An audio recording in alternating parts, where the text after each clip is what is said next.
Eu convido você a abrir, por gentileza, a sua Bíblia, no livro de Efésios, no capítulo 1, nos versículos 13 e 14. Efésios, capítulo 1, versículos 13 e 14. Esse vai ser o ponto de partida, o trilho da ministração de hoje. Eu vou ler na Nova Almeida Atualizada, o texto diz assim: nele também vocês, depois que ouviram a palavra da verdade, o evangelho da salvação, tendo nele também crido, receberam o selo do Espírito Santo da promessa. O Espírito é o penhor da nossa herança, até o resgate da sua propriedade, em louvor da sua glória. Eu queria dar destaque, à expressão receberam o selo do Espírito Santo da promessa. Outras traduções diz, fostes selados com o Santo Espírito da promessa. Você pode repetir isso comigo? Diga, receberam o selo do Espírito Santo. Bom, a ideia apresentada no verso 13 de receberam o selo, ela está ligada com a declaração que vem no verso seguinte, 14, por isso lemos os dois. O Espírito é o penhor, ou vamos ler aqui já o sinônimo, a garantia da nossa herança até o resgate da sua propriedade em louvor da sua glória. O tema da mensagem de hoje é o selo do Espírito. Um assunto que eu creio que nós precisamos entender mais e melhor, não apenas para que tenhamos um bom alinhamento doutrinário, mas porque acredito de todo o meu coração que essa compreensão é uma das chaves mais importantes para a nossa vida cristã, para a nossa caminhada com Deus. A expressão aqui, receberam o selo ou fostes selados, é na verdade o uso de uma expressão que significa, literalmente, é um verbo, selar, colocar um selo, marcar com um selo, de acordo com o léxico de Strong. O dicionário Divine enfatiza que o uso do verbo selar não pode ser desassociado da ideia de selo no contexto geral ao longo da Bíblia. E eu quero apresentar alguns dos usos da expressão selo, mesmo fora do contexto do Espírito Santo. Em Apocalipse 7, nos versos 2 e 3, nós vemos uma declaração a respeito da necessidade de selar os servos de Deus na testa, para que eles não sejam julgados com os outros. E aqui o uso do simbolismo do selo era o mesmo de ao longo da história, para muitas outras coisas, o de um emblema de propriedade e também de proteção. Algumas vezes ele é usado para falar de autenticação, como em Romanos no capítulo 4, no verso 11, a Bíblia falando da justiça da fé de Abraão, e o selo da fé por meio da circuncisão. Em 1 Coríntios 9, 2, Paulo se refere aos coríntios como selo do seu apostolado. O texto também sinaliza não apenas propriedade, autenticação, mas também segurança e destino. Em segunda carta de Paulo a Timóteo, no capítulo 2, no verso 19, a Bíblia diz, entretanto, o firme fundamento de Deus permanece, tendo este selo, o Senhor conhece os que lhe pertencem. Às vezes era usado para falar de segurança, proteção ou permanência, como em Mateus 27, 66, que diz que selaram o túmulo de Jesus.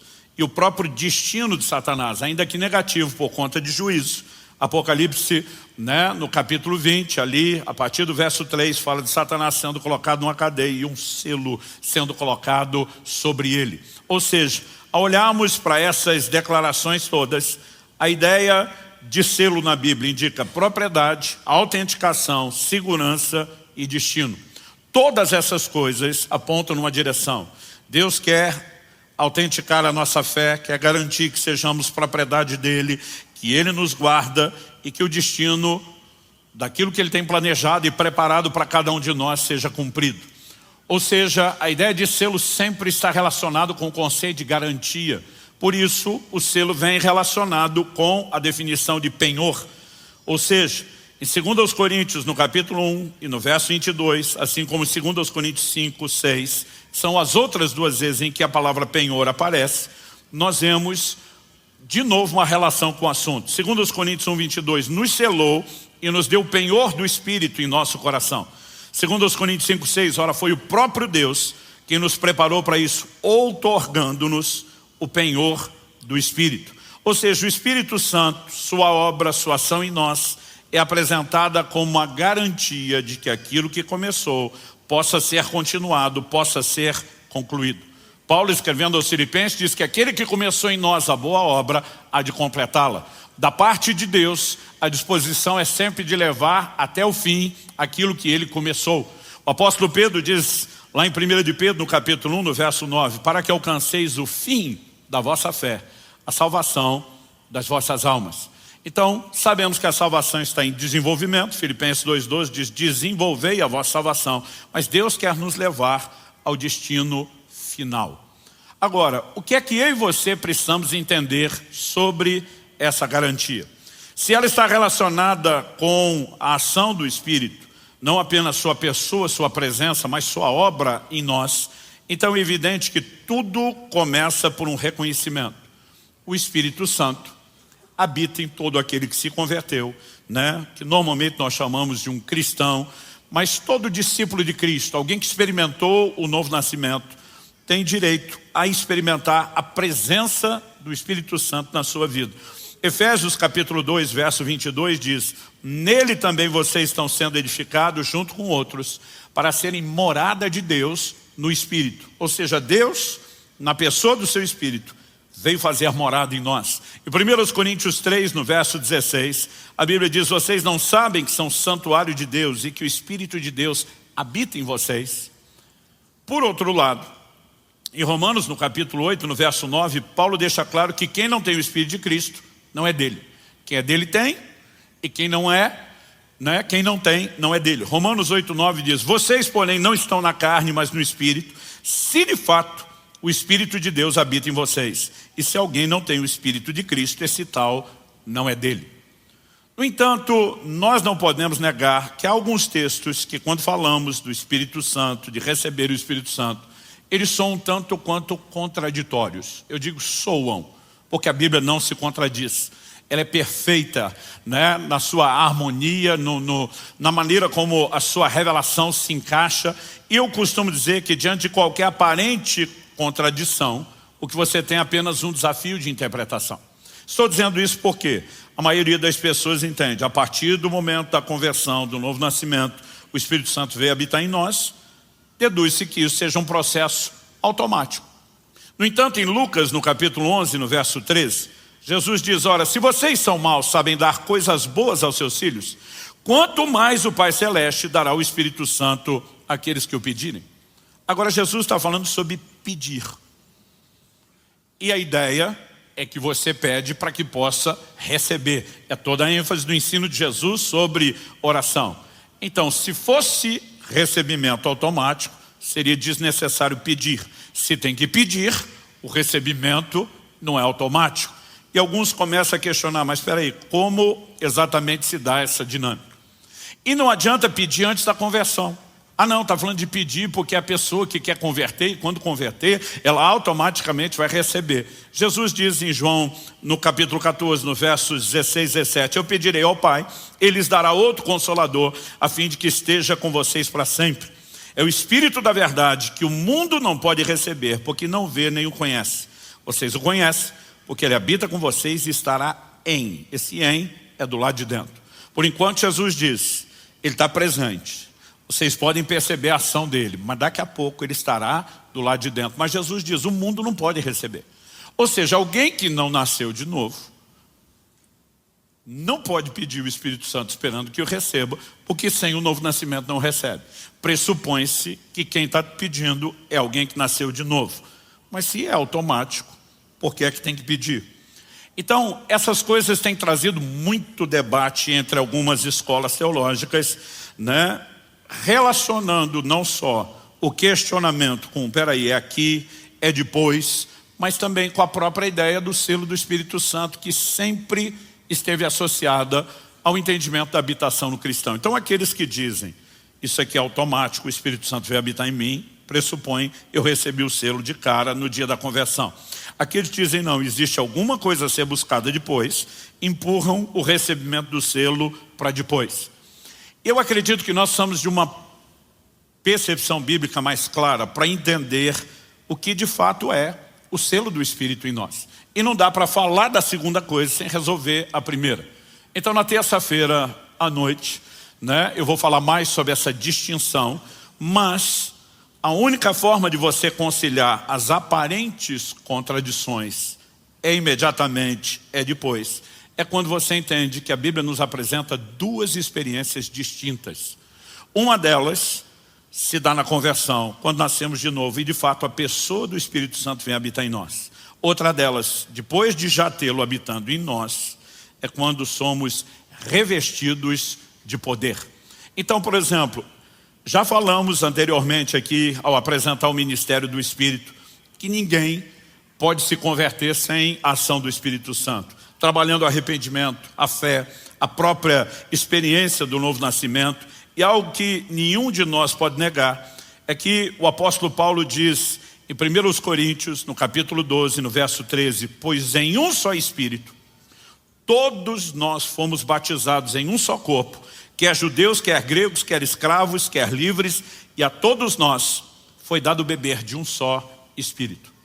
A expressão ser batizado significa mergulhar, colocar para dentro de.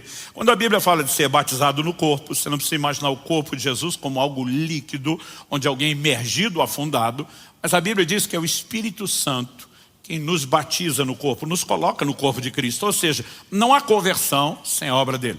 E eu gosto de dizer que o Espírito Santo te leva a Cristo. Mas depois você veio a Cristo, João Batista anunciou, ele, Jesus, vai batizá-los no Espírito Santo. A partir do momento que você vem a Cristo, Cristo diz agora, eu vou te mergulhar no Espírito Santo. O Espírito Santo te colocou em mim e agora eu vou te colocar no Espírito Santo. São duas experiências distintas. Em João, no capítulo 20, no verso 22, a Bíblia diz que o Senhor aparece aos discípulos depois de ressuscitado. E o texto diz assim, havendo dito isso, soprou sobre eles e disse-lhes, recebam o Espírito Santo. Naquele momento, depois da ressurreição, consumada a obra, ele sopra sobre eles e diz, recebam. Eu acho interessante que ele não diz, olha, isso aqui é só uma ensinação profética, mas não vai acontecer agora. É outro momento. Ele dá a entender, o Espírito Santo está disponível e vocês já podem tê-lo. No sentido de habitar em nós. Mas em Lucas 24, 49, Jesus diz, eis que envio sobre vocês a promessa do Pai. Permaneçam na cidade, ele falava de Jerusalém, até que vocês sejam revestidos do poder que vem do alto. Então, mesmo Jesus que soprou e diz, recebam, diz, tem alguma coisa a mais, quem está acompanhando. Atos capítulo 1, versos 4 e 5.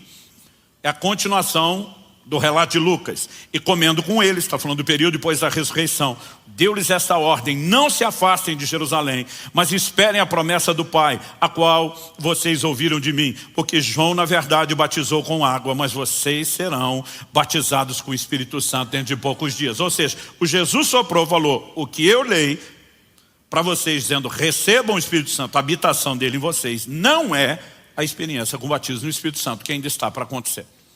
Essas experiências precisam ser distinguidas. Atos capítulo 1, verso 8, o Senhor diz, vocês receberão poder ao descer sobre vocês. Aqui o recebam é do lado de dentro. Antes Jesus diz, o Espírito habita com vocês, mas ele estará do lado de dentro. Agora ele está dizendo, sobre vocês. E quando nós olhamos essas distinções, é evidente que essas duas experiências precisam ser destacadas. O apóstolo Paulo pergunta aos Efésios, recebestes vós o Espírito Santo quando crestes? Se há um recebimento automático na conversão, e de fato a Bíblia está dizendo que sim, que ele vem habitar em nós, mas não há nenhuma outra experiência, por que é que Paulo perguntaria se eles receberam o Espírito Santo? Paulo não está falando da presença habitando, ele está falando do que Atos 19 vai nos mostrar, que é o batismo no Espírito Santo. E quando a gente vai olhando a palavra de Deus, é evidente que não se trata o batismo de algo automático na conversão, mas isso não significa que na conversão nós não nos tornamos morada de Deus no Espírito.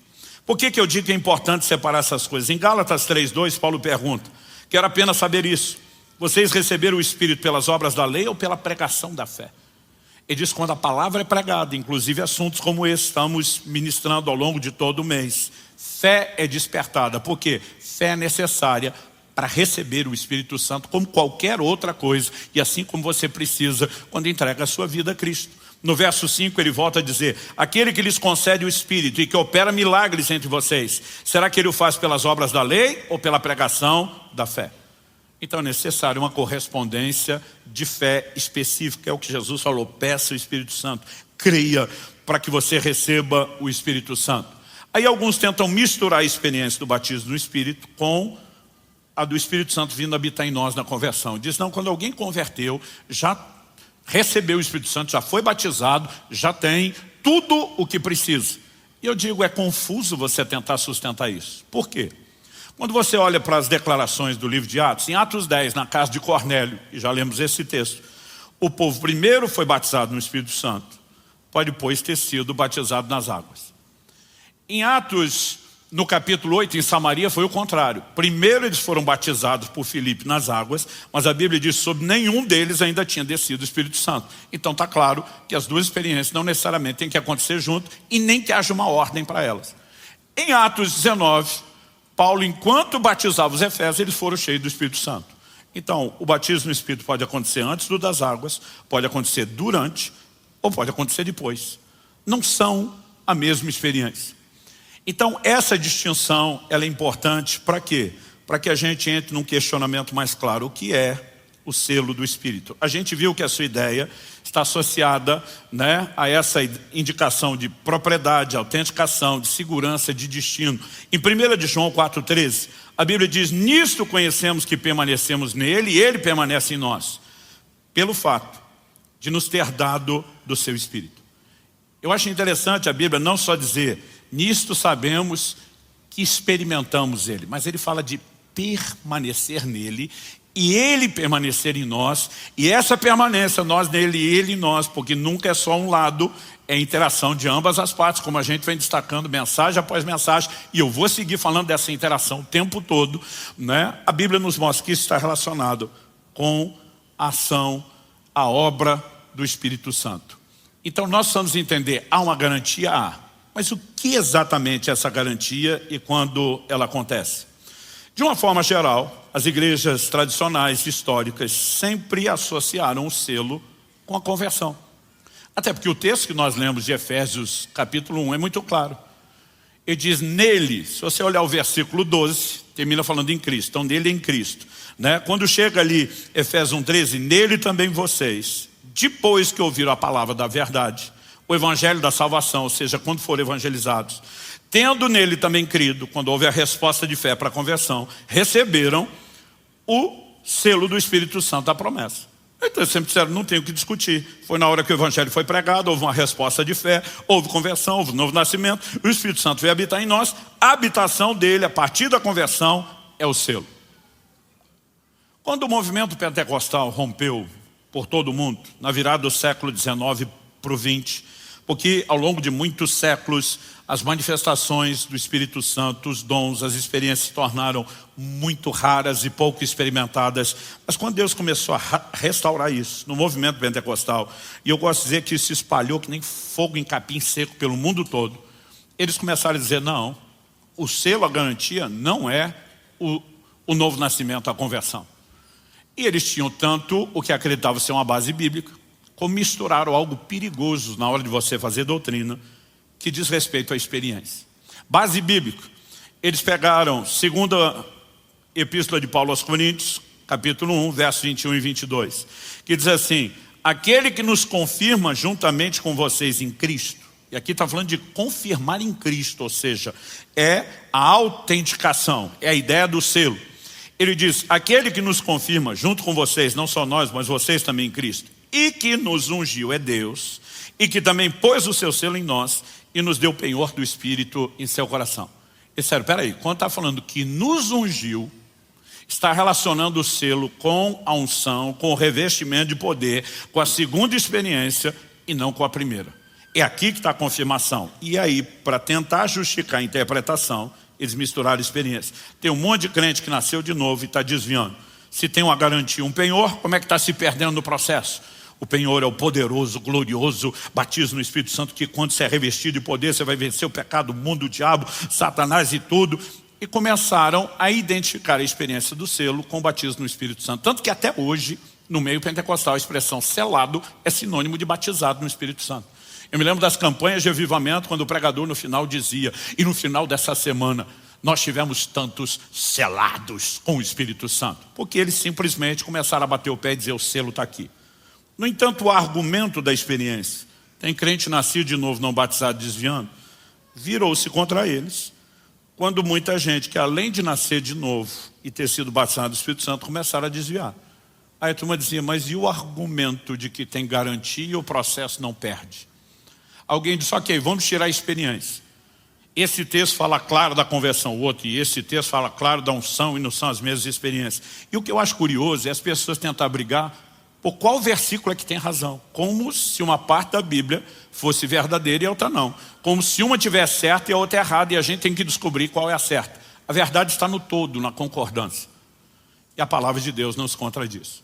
Então a pergunta a ser feita é, existe alguma outra coisa que possa indicar que o selo do Espírito não seja só isso aqui que acontece na conversão, nem só isso aqui que acontece no batismo no Espírito Santo, mas pode ser alguma coisa que não exclua nenhum nem outro, mas que também não se contradiz?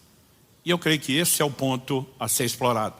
Quando as pessoas me perguntam, pastor, quando o senhor acredita que se dá o selo na vida do cristão? Na conversão, no batismo?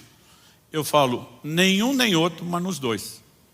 A turma, não, peraí, agora o senhor complicou as coisas. Eu falei, não é só isso, não é só aquilo, envolve isso, mas é maior do que o que vocês estão enxergando.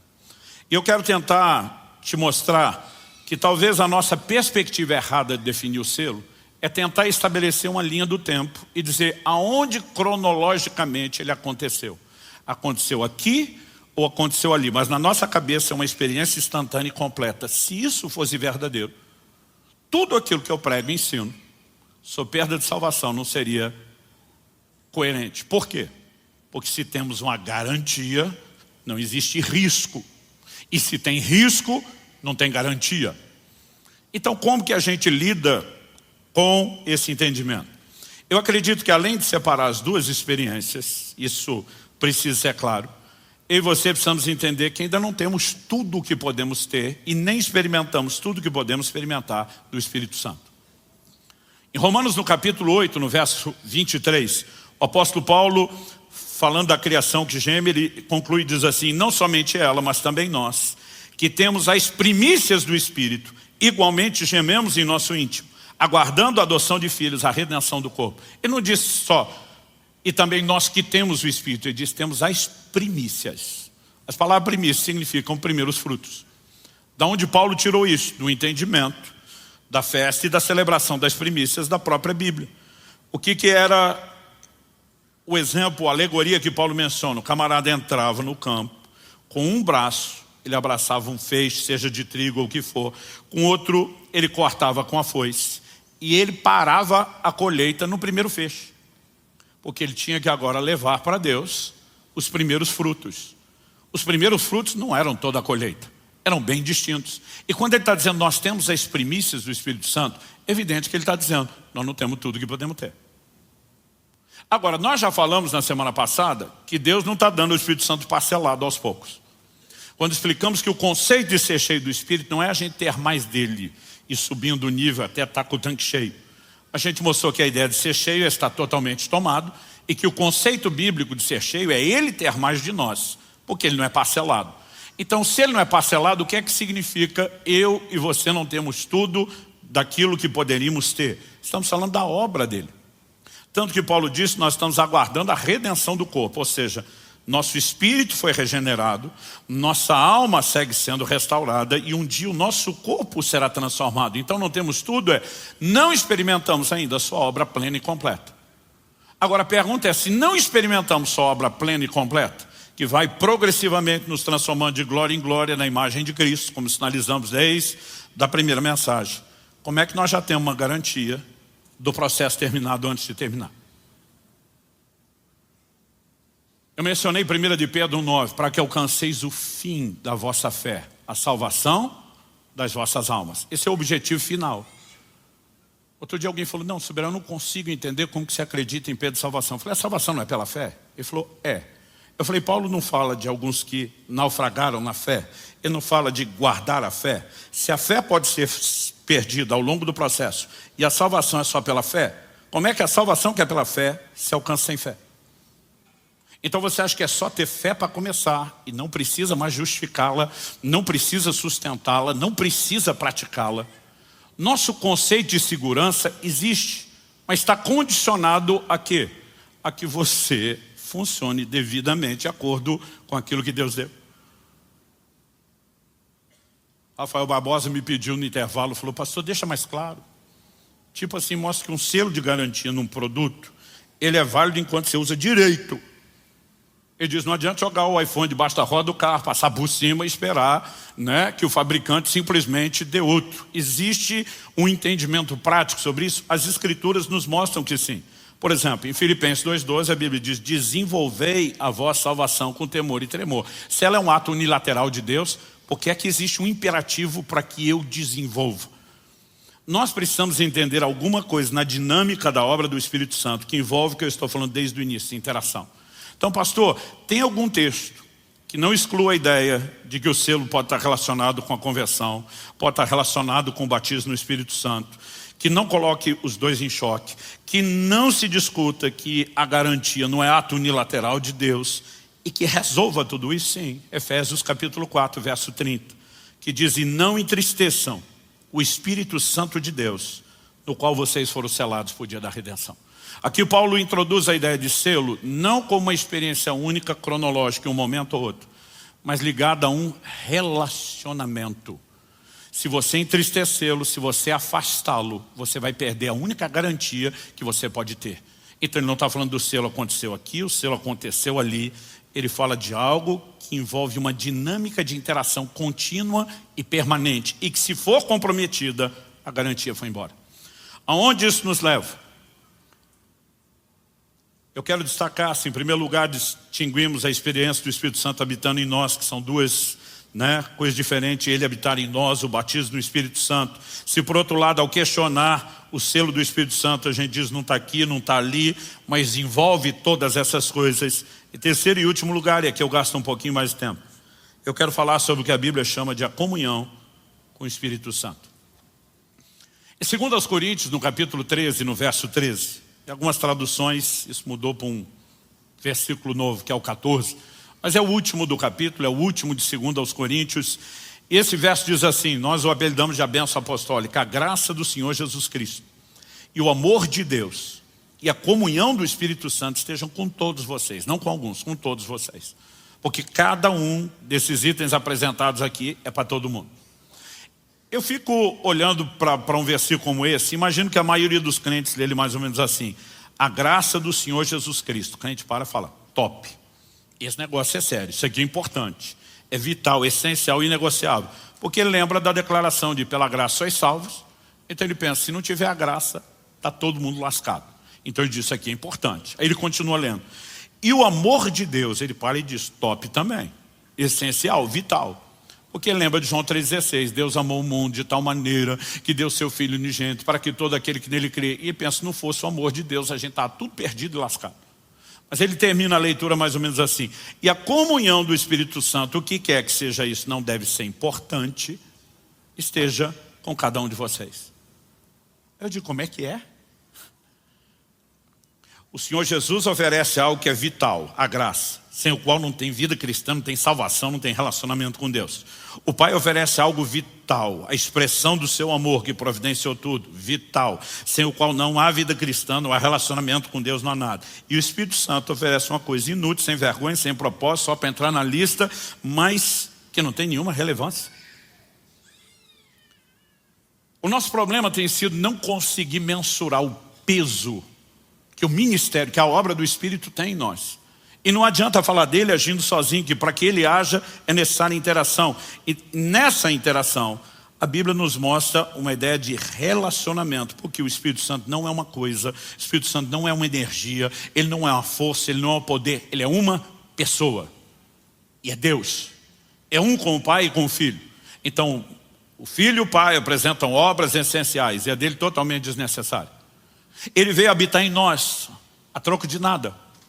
Porque não tinha lugar para ele morar no céu e descobriu que podia morar dentro de mim e dentro de você de graça sem pagar aluguel. Se nós não entendemos a importância do que ele veio fazer e a natureza da sua obra, que requer interação, Mas não é só você vai um movimento do lado de lá, eu faço do lado de cá. Essa interação é relacional. E aí nós já falamos que o Espírito Santo pode ser resistido, que ele pode ser enciumado, que ele pode ser apagado, que ele pode ser entristecido. São todas dinâmicas de algo que acontece dentro do quê? De um relacionamento. Ao olhar para as Escrituras, nós percebemos toda uma sinalização de que era para a gente interagir com ele como interagimos com uma pessoa de carne e osso. João capítulo 14, versos 25 e 26. Jesus diz: tenho dito isso enquanto ainda estou com vocês, mas o Consolador, o Espírito Santo que o Pai enviará em meu nome, esse ensinará a vocês todas as coisas e fará com que se lembrem de tudo que eu lhes disse. Ensinará todas as coisas, não algumas. Quando a gente pensa ser guiado pelo Espírito Santo, a gente pensa um direcionamento profético, uma manifestação dos dons. Não. Como nós vamos falar na semana que vem, no próximo domingo, se Deus permitir, um dos conceitos de ser guiado é ser tomado pela mão e ser conduzido até o destino final. Nós não estamos falando de um mero direcionamento profético, de uma experiência de dons. Estamos falando de viver a vida cristã debaixo da plena condução e liderança dele. E isso envolve o quê? Uma dinâmica de relacionamento. Não tratá-lo como um ser impessoal. Atos capítulo 8, verso 9. Então o Espírito disse a Filipe: aproxime-se dessa carruagem e acompanhe. Alguém que fala coisas particulares, num nível muito personalizado, que dá direcionamento e que junto com ele demonstra os seus resultados sobrenaturais. Atos capítulo 10, versos 19 e 20. Enquanto Pedro meditava a respeito da visão, o Espírito lhe disse: estão aí 3 homens à sua procura. Portanto, levante-se, desça, vá com eles sem hesitar, porque eu os enviei. Quando você olha a forma como esse povo vivia e relacionava com o Espírito Santo, ele era tratado como uma pessoa a ser ouvida, a não ser entristecida, a não ser afastada, a não ser apagada, alguém que não poderia ser deixado com ciúmes. Ou seja, a ideia de relacionamento. Eu quero que você me acompanhe, por gentileza, em Hebreus, no capítulo 6, e nós vamos ler dos versículos 4 até o 9. Esse ensino aos Hebreus, para mim, é importantíssimo dentro do assunto que nós estamos falando. E o escritor diz assim, Hebreus 6, de 4 a 9. É impossível, pois, que aqueles que uma vez foram iluminados, provaram o dom celestial, se tornaram participantes do Espírito Santo, provaram a boa palavra de Deus e os poderes do mundo vindouro e caíram. Sim, é impossível outra vez renová-los para arrependimento, visto que de novo estão crucificando para si mesmos o Filho de Deus e expondo a zombaria. Outras traduções mais antigas dizem vitupério, que significa desonra pública. Deixa eu fazer uma pausa antes de ler os versículos 7 a 9. O texto está falando de gente que caiu, e não só caiu, mas ultrapassou uma linha sem volta. Ele diz: caíram a tal ponto que é impossível renová-los para arrependimento. Aí eu ouço o time que não acredita em perda de salvação dizer: não eram salvos. Eu digo: como é que caíram? Se não eram salvos, já estava caído. Está todo mundo caído, longe de Deus, distante, inimigo. E aí você vai dizer que eles caíram sem ser salvos. Ah não, é que eles até vieram para a igreja, comportaram como que era crente, mas não era. Eu digo: fala sério. Impossível renová-los para arrependimento. Para renovar, tem que ter tido arrependimento antes. Quem que conduz ao arrependimento? O Espírito Santo, ainda que haja responsabilidade do homem interagir. Então ele estava lá. O texto diz que eles foram iluminados. Significa que a luz de Deus brilhou na vida deles. Não é a gente tentando alguma coisa sem Deus, que está olhando dizendo: não escolhi vocês, quero saber de vocês, não tem nada a ver com vocês. A Bíblia diz que a luz de Deus brilhou na vida deles. Resplandeceu no meio das trevas da vida deles. O texto diz que receberam o dom celestial. Quando Jesus usa a expressão nascer de novo, no original é nascer do alto. Paulo em Romanos 5 fala dos que receberam a abundância da graça e o dom da justiça. Ou seja, receberam o dom celestial. Para simplificar, está falando de nascer de novo. E para a gente não gastar tempo discutindo isso e provar que isso é novo nascimento, é só pegar a próxima declaração. E se tornaram participantes do Espírito Santo. Jesus disse que o mundo não pode recebê-lo. E que se alguém não tem, não é de Cristo. Porque aqui está a determinação clara de quem é de Cristo. Agora eles se tornaram participantes. Não é que foram tocados, mas não deixaram ele terminar o trabalho. Se tornaram participantes do Espírito Santo. O receberam, sem ser salvo. A Bíblia diz: provaram a boa palavra de Deus. E provar aqui da ideia de saborear. A tradução espanhola de Reina Valera diz: degustaram, saborearam a palavra de Deus. Ou seja, não receberam apenas um evangelho mal pregado, explicado, foram discipulados, ensinados, instruídos na palavra. A Bíblia diz, e provaram os poderes do mundo vindouro. O que você pode falar desde a transformação do fruto do Espírito, a manifestação dos dons. Tudo isso sem ser salvo. Eu digo, é uma façanha muito grande tentar dizer isso. Mas a pergunta é, se só ter o Espírito Santo habitando em nós, ou se só ter sido batizado no Espírito Santo é garantia de que o processo termine, como que alguém que participou do Espírito Santo pode cair a ponto de não mais poder ser renovado para arrependimento? Então a pergunta é, será que nós entendemos o que exatamente é o selo? Do que o texto está falando? Vamos continuar no verso 7 até o 9. O verso 7 começa com a conjunção explicativa. Por quê? Um raciocínio está sendo construído e uma explicação será feita. Porque a terra que absorve a chuva que frequentemente cai sobre ela e produz plantas úteis para aqueles que a cultivam, recebe bênção da parte de Deus. Mas se produz espinhos e ervas daninhas, é rejeitada, perto está da maldição e o seu fim é ser queimada. Eu durante muito tempo li os versículos 7 e 8 com uma sensação de, parece que copiar e colar o texto no lugar errado. Na linguagem de informática, Ctrl+C e Ctrl+V no lugar errado. Eu não sei se alguém já fez isso. Já fiz isso com texto, com livro. Estou revisando o material, não. Eu sei que não ficaria tão bem aqui quanto lá no fim. Eu recorto, mas enquanto ainda estou analisando, até na hora de chegar ao lugar, eu fico me perguntando, o que é que eu fiz com esse texto? Eu preciso de outra revisão para descobrir que colei no lugar errado. Né? E aí fica totalmente sem sentido. A sensação que eu tinha é essa. Mas no versículo 9, o escritor deixa claro que ele não mudou o assunto. Ele diz, quanto a vocês, meus amados, ainda que falemos dessa maneira, estamos certos de que coisas melhores os esperam, coisas relacionadas com a salvação. Você pode repetir isso comigo? Diga, coisas melhores relacionadas com a salvação. Só mais uma vez, coisas melhores relacionadas com a salvação. Outra tradução diz, de vós, amados, esperamos coisas melhores. O que significa esperamos coisas melhores? Em primeiro lugar, no sentido genérico, falando de todo crente, em todo lugar, em todas as épocas, Deus tem o direito de esperar de mim e de você o melhor, o nosso crescimento, porque Ele fez o seu melhor por nós. Filipenses 1:27 diz que eu e você temos que viver de modo digno do Evangelho com o qual nós fomos chamados. Isso não significa que a gente recebeu o Evangelho por ter dignidade própria, mas depois que o Evangelho nos dignificou em Cristo, nós precisamos de uma resposta digna ao investimento feito. E nós temos que levar Deus a sério. Não podemos viver de brincadeira. Quem está entendendo? Então ele está dizendo, de você esperamos coisas melhores. Esse é o sentido genérico. Mas ainda que a gente vá olhar aquilo que é genérico para todo cristão, não dá para negar que o escritor de Hebreus estava falando com um grupo específico de crentes. Então ele está falando por um grupo de crentes que está de pé, mas ele acabou de citar um grupo de crentes que não só caiu, mas caiu a ponto de não poder ser renovado para arrependimento. Aí ele fala para os de pé, de vocês, esperamos coisas melhores. Melhores do que quem? Do que eles. E é nesse intervalo que ele apresenta uma alegoria. Ele está falando de crente bom que está de pé e crente ruim que caiu. Crente que corresponde com Deus e crente que deixou de corresponder com Deus. E ele entra com uma alegoria, falando de terra boa e terra ruim. Terra que corresponde com fruto e terra que não corresponde com fruto. E ele não está falando literalmente de terra. Porque ele termina dizendo no fim do verso 8. E o seu fim é ser queimada. Terra não queima. Você sabe que incinerador é esse que ele está falando? Então a pergunta é, qual é o grande diferencial que determina quem frutifica para Deus e quem não? Durante muito tempo, olhando para esses versos 7 e 8, de forma equivocada, eu pensava, bom, sobre um grupo choveu, sobre outro grupo não choveu. Além do fato de que a Bíblia apresenta as chuvas como uma figura do derramar do Espírito Santo, é evidente que a chuva é um investimento de Deus para que a terra frutifique. E o maior investimento que Jesus sinalizou que nós precisaríamos para viver a vida que Ele espera de nós é o Espírito Santo. Então, eu ficava pensando, então esse aqui deu bom porque choveu sobre eles, esse aqui deu ruim porque não choveu.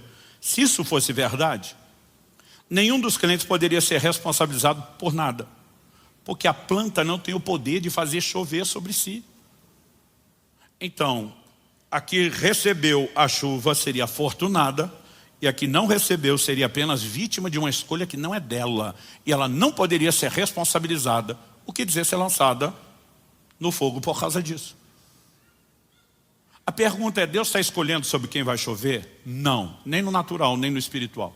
No natural, Jesus diz, O Pai Celeste faz sair o sol e cair a chuva sobre justos e injustos. No espiritual, ele diz, derramarei do meu espírito sobre toda a carne.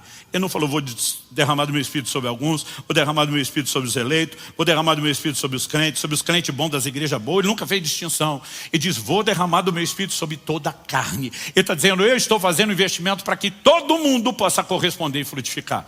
Então qual a diferença entre um tipo de terra e outro? A diferença está aqui no verso 7, a terra que absorve a chuva, que não desperdiça, que aproveita, que interage com aquilo que está sendo derramado sobre ela. E de novo nós voltamos a um elemento comum.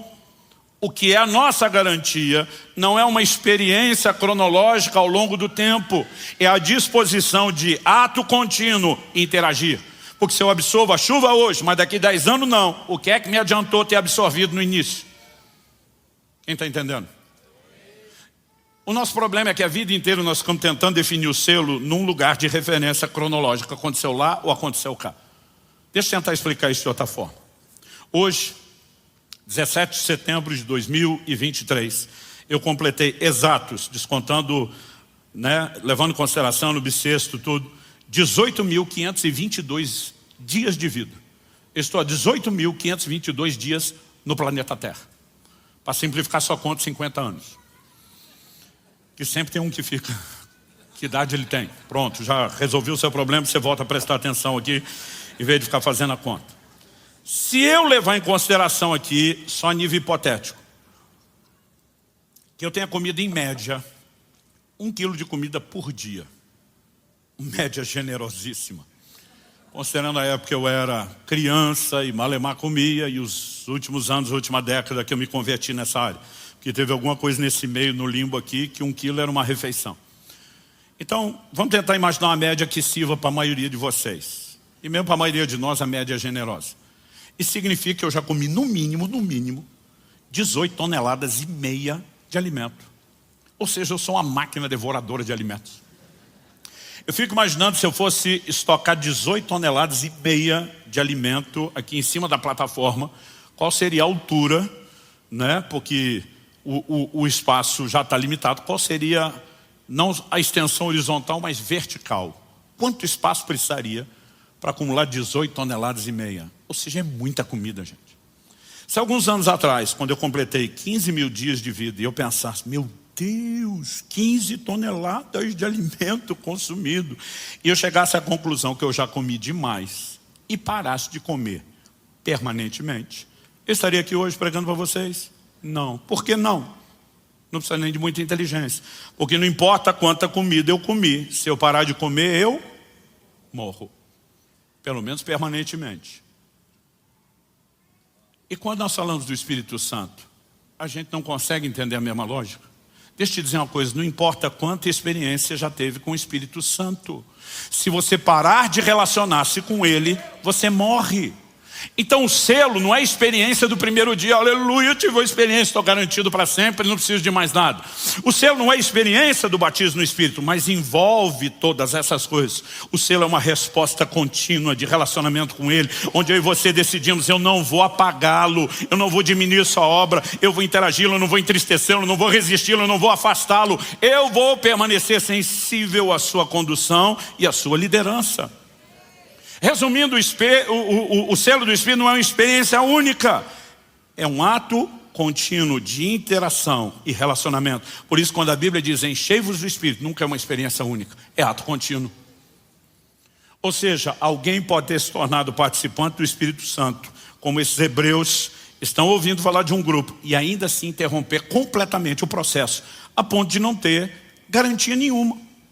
Aliás, vários textos não só relacionam o conceito do selo com garantia, mas mostram pecados contra o Espírito Santo que sinalizam uma interrupção do processo. E a gente já falou deles. Mas vamos recordar alguns e tocar em outros. Atos 7:51, Estevão diz, vocês sempre resistem ao Espírito Santo. Alguém diz, não, isso aí é quem não converteu. Vamos pular. 1 Tessalonicenses 5:19, falando para o crente, não apaguem o Espírito. Ele não está dizendo que a pessoa do Espírito será extinta, deixará de existir, mas obviamente sua obra na nossa vida, ao ser comparada com o fogo, está dizendo, se você alimenta, ela permanece ou aumenta. Se você não alimenta devidamente, ela diminui, e se não alimentar nada, ela pode se apagar completamente. E se eu e você o apagamos completamente e ele é a garantia, significa que nós podemos ter aberto mão da garantia no meio do processo. Em Mateus 12, 31 e 32, Jesus diz: por isso digo a vocês que todo pecado e blasfêmia serão perdoados aos homens, mas a blasfêmia contra o Espírito Santo não será perdoada.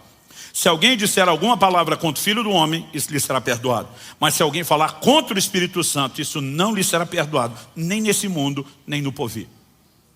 Aí alguns fazem um malabarismo teológico para dizer: não, isso aqui, o pecado contra o Espírito Santo, e aí eles evitam blasfêmia. Jesus está dizendo que a blasfêmia é um pecado sem perdão.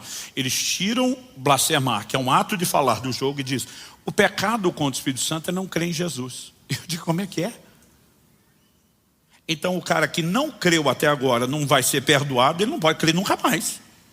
Que conversa é essa? Pega o contexto. A Bíblia diz que os fariseus atribuíram a obra do Espírito Santo, Jesus curando enfermos, expulsando demônios, e ele disse que fazia isso pelo dedo de Deus e pelo poder do Espírito Santo. Eles disseram: você faz isso por Beelzebu, o maioral dos demônios. Eles atribuíram a obra do Espírito Santo a demônio com consciência, não com ignorância. Eu já vi gente que foi em culto e reunião dizer: esse cara é um enviado do Satanás, os milagres que a turma diz que acontece é do diabo. E o cara entra aí e receber ele o milagre. E aí ficar em crise: peraí, o diabo está mais forte na minha vida do que Jesus. E tem que parar e pensar e perceber que ele estava numa grande ignorância. Mas essa turma era indiscutível. A Bíblia diz que eles o entregaram por inveja. Era indiscutível, eles reconheciam: só Deus pode fazer isso, não tem outra forma. Mas se a gente admitir, vai ficar ruim para nós. Então vão dar um tombo no cara. E deliberadamente eles passam a falar contra o Espírito Santo, atribuindo a sua obra a demônios. Alguém vai dizer: não, mas é porque não converteu. Ok, vamos falar de convertidos. Hebreus capítulo 10, de 26 a 29. E eu vou ler do 26 a 29 para fazer mais sentido o que no verso 29 é chamado de um insulto ou um ultraje ao Espírito Santo. Se continuarmos a pecar de propósito, outra versão diz deliberadamente, ou seja, intencional, depois de termos recebido o conhecimento da verdade, já não resta sacrifício pelos pecados. Ou seja, intencionalidade em pecar depois de conhecer a verdade. Alguns dizem: não, é porque aqui o ímpio está na ignorância, não sabe. Agora alguém pregou, ele não quis, ele quer ficar no pecado. E eles tentam dizer: isso aqui não é para o crente. Aí eu digo: não. Vamos continuar lendo. O texto diz: pelo contrário, resta apenas uma terrível expectativa de juízo e fogo vingador, prestes a consumir os adversários. Quem tiver rejeitado a lei de Moisés, morre sem misericórdia, pelo depoimento de 2 ou 3 testemunhas.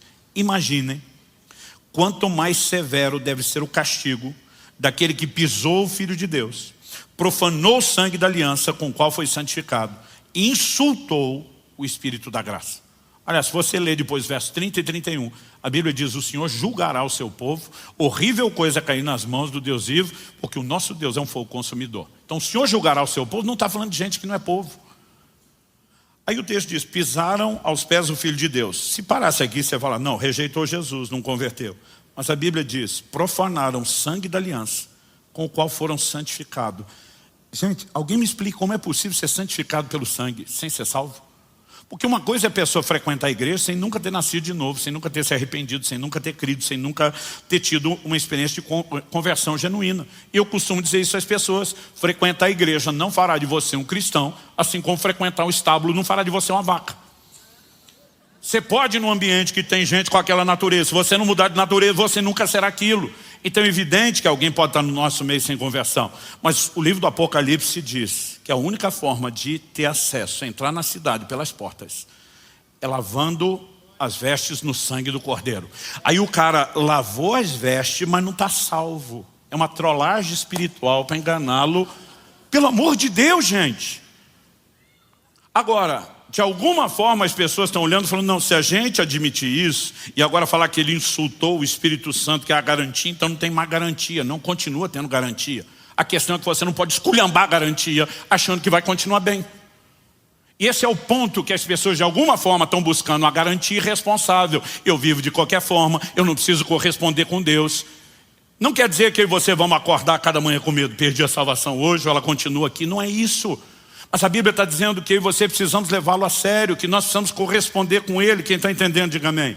O selo, portanto, é um relacionamento contínuo com o Espírito Santo. Não importa se você ao nascer de novo recebeu a habitação dele, se um dia que você foi batizado no Espírito Santo foi cheio, transbordou dele, se depois você teve um batismo de fogo com ele, se depois você viveu o poder dos dons com ele, se em algum momento você se tornar insensível para ele, você jogou fora a única garantia que tinha. Então por que é que Jesus diz, blasfemou contra mim, a gente resolve, contra o Espírito Santo não? O que ele está dizendo? Jesus está dizendo, não, é que eu sou legal pra caramba. Eu sou assim muito amoroso, perdoador, mas o Espírito Santo não, ele é rancoroso, melindroso. Então ele não, como eu, não vai te tratar bem. É isso que ele está dizendo? Não. Jesus está dizendo, enquanto você está me atacando, o Espírito Santo ainda está tentando te convencer do pecado. Então nós temos na Bíblia um exemplo de um Saulo que está perseguindo Jesus, lutando contra Jesus, mas o Espírito Santo trabalhando para levá-lo ao arrependimento. Mas quando você afasta aquele único que poderia fazer o que você precisa para se garantir, como é que você se garante sozinho? Quem está entendendo? É por isso que eu acho um absurdo quando alguns pregam que na tribulação o Espírito Santo vai ser tirado da terra e o cara que com a ajuda dele nunca converteu, agora vai converter por esforço. Eu digo, vocês estão de brincadeira. Nós precisamos entender a centralidade, a proeminência da obra do Espírito e que eu e você temos responsabilidade na interação. O selo é uma garantia, sim. Nenhum de nós precisa ter medo de que o processo seja interrompido, porque Deus não vai interromper a parte dele enquanto eu e você estamos interagindo devidamente com ele. E a interação, ela se chama relacionamento, porque ele é um ser pessoal, ele não é uma força qualquer. A dinâmica dessa interação vai ficar mais clara na semana que vem, quando falarmos sobre a forma como ele deseja nos liderar e qual o nível de resposta que eu e você temos que dar a ele. Mas eu gostaria que hoje a gente pudesse terminar com alguns momentos de oração. Por quê? Nós precisamos rever o nosso relacionamento. De tempos em tempos a gente precisa parar, dar uma olhada e rever. E um de nós acorda amanhã resmungando, hoje é dia de maldade, o que é que eu posso fazer para machucar, para ofender, para entristecer o Espírito Santo? Não é assim que funciona. Eu, pelo menos, quando olho para a minha vida, eu posso garantir para você que por compromisso, por proximidade, por uma série de assuntos sem tirar a responsabilidade de amar os demais, as pessoas que eu mais amo são a minha família. Eu nunca acordei uma manhã pensando, o que eu posso fazer hoje para machucar o coração da Kelly? O que eu posso fazer hoje para entristecer ou magoar o Israel, a Alice? Mas muitas vezes eu fiz isso. Não porque planejei isso, mas porque não fui cuidadoso o suficiente para perceber o que era importante para eles, ou para prestar atenção na maneira como eu respondi, o jeito que eu falei. Às vezes era o que eu fiz, às vezes era o que eu não fiz. E quando eu me tocava que tinha machucado um deles, qual era o caminho? Ir lá e humildemente dizer, me perdoa, eu amo você. Eu não sei onde é que eu estava com a cabeça. Eu não sei por que eu não te enxerguei como deveria. Eu não sei por que eu não te tratei como deveria. Mas isso também me feriu. Eu não quero você distante. Eu quero um relacionamento legal. Vamos consertar isso. Como fazemos com o Espírito Santo? Não é diferente. Agora, eu nunca cheguei para minha esposa e disse, te prometo que nunca mais vai acontecer isso, porque eu não sou louco. Eu teria que ser perfeito para garantir essa promessa. Mas muitas vezes eu falei para ela, o que eu posso te prometer é que isso vai acontecer cada vez menos, porque eu vou estar profundamente empenhado com o meu crescimento no processo. E muitas vezes para o Espírito Santo eu falei a mesma coisa. Eu não posso te garantir que em algum momento, por descuido, eu vá te entristecer. Mas eu te prometo que eu vou entregar tudo de mim. E isso não é suficiente. Eu vou depender de interagir devidamente com o Senhor para poder usar tudo que é seu. Para que isso não aconteça com a mesma frequência e regularidade. Para que eu possa viver transformação. Uma das coisas mais necessárias para qualquer cristão é manter um coração tenro, sensível para o Espírito Santo.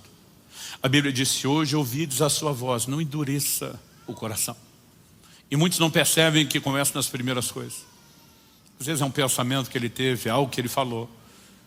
E o Espírito Santo vem tentar convencê-lo, isso não é legal. E muitas vezes o coração endurece. A pessoa se enche de razão para justificar o que fez, por que fez. E muitas vezes o processo vai lentamente. Uma coisa é entristecê-lo uma vez. Outra coisa é fazê-lo algumas vezes. Outra é fazê-lo várias vezes. Outra é fazer muitas vezes. Outra é fazê-lo permanentemente. Mas esse processo de deterioração da fé, ele nunca é instantâneo. Alguém diz que o crente não cai, ele vai caindo.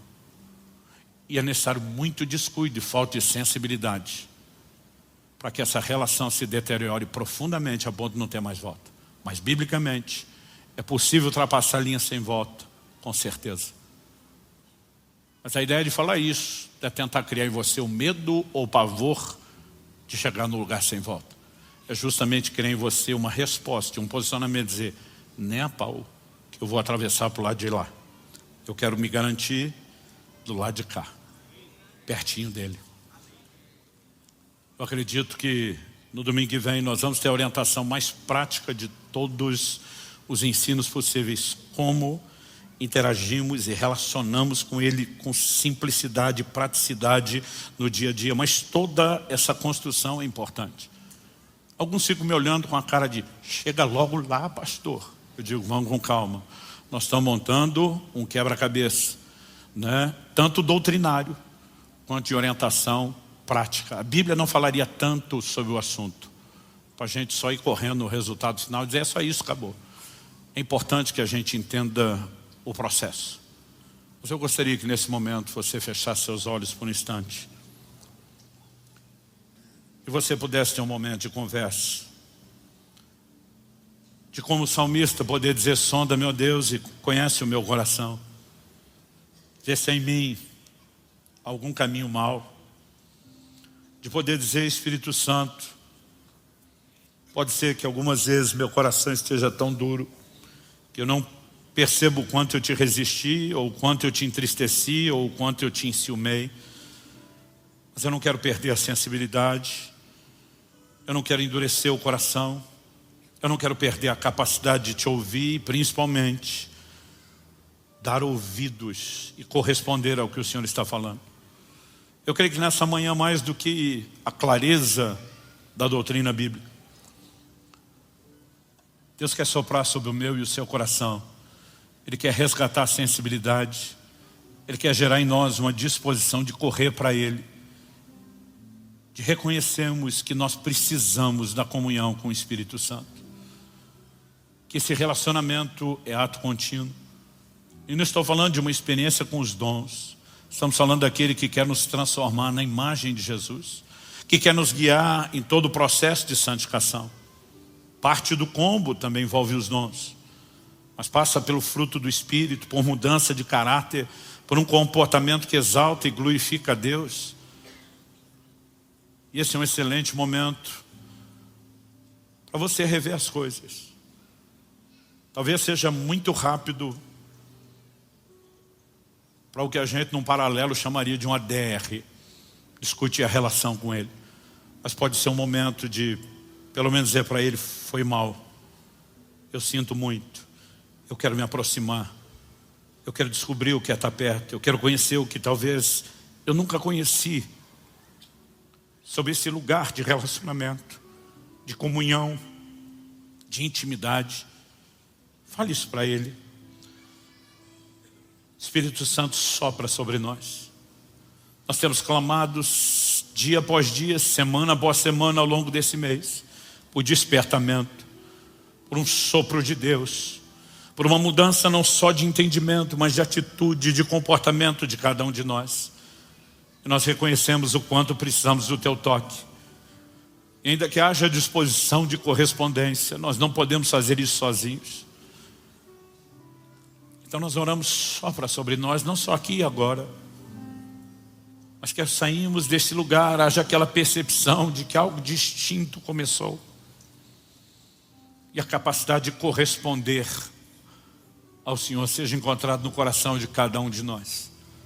Nós oramos em nome de Jesus e para a glória de Deus.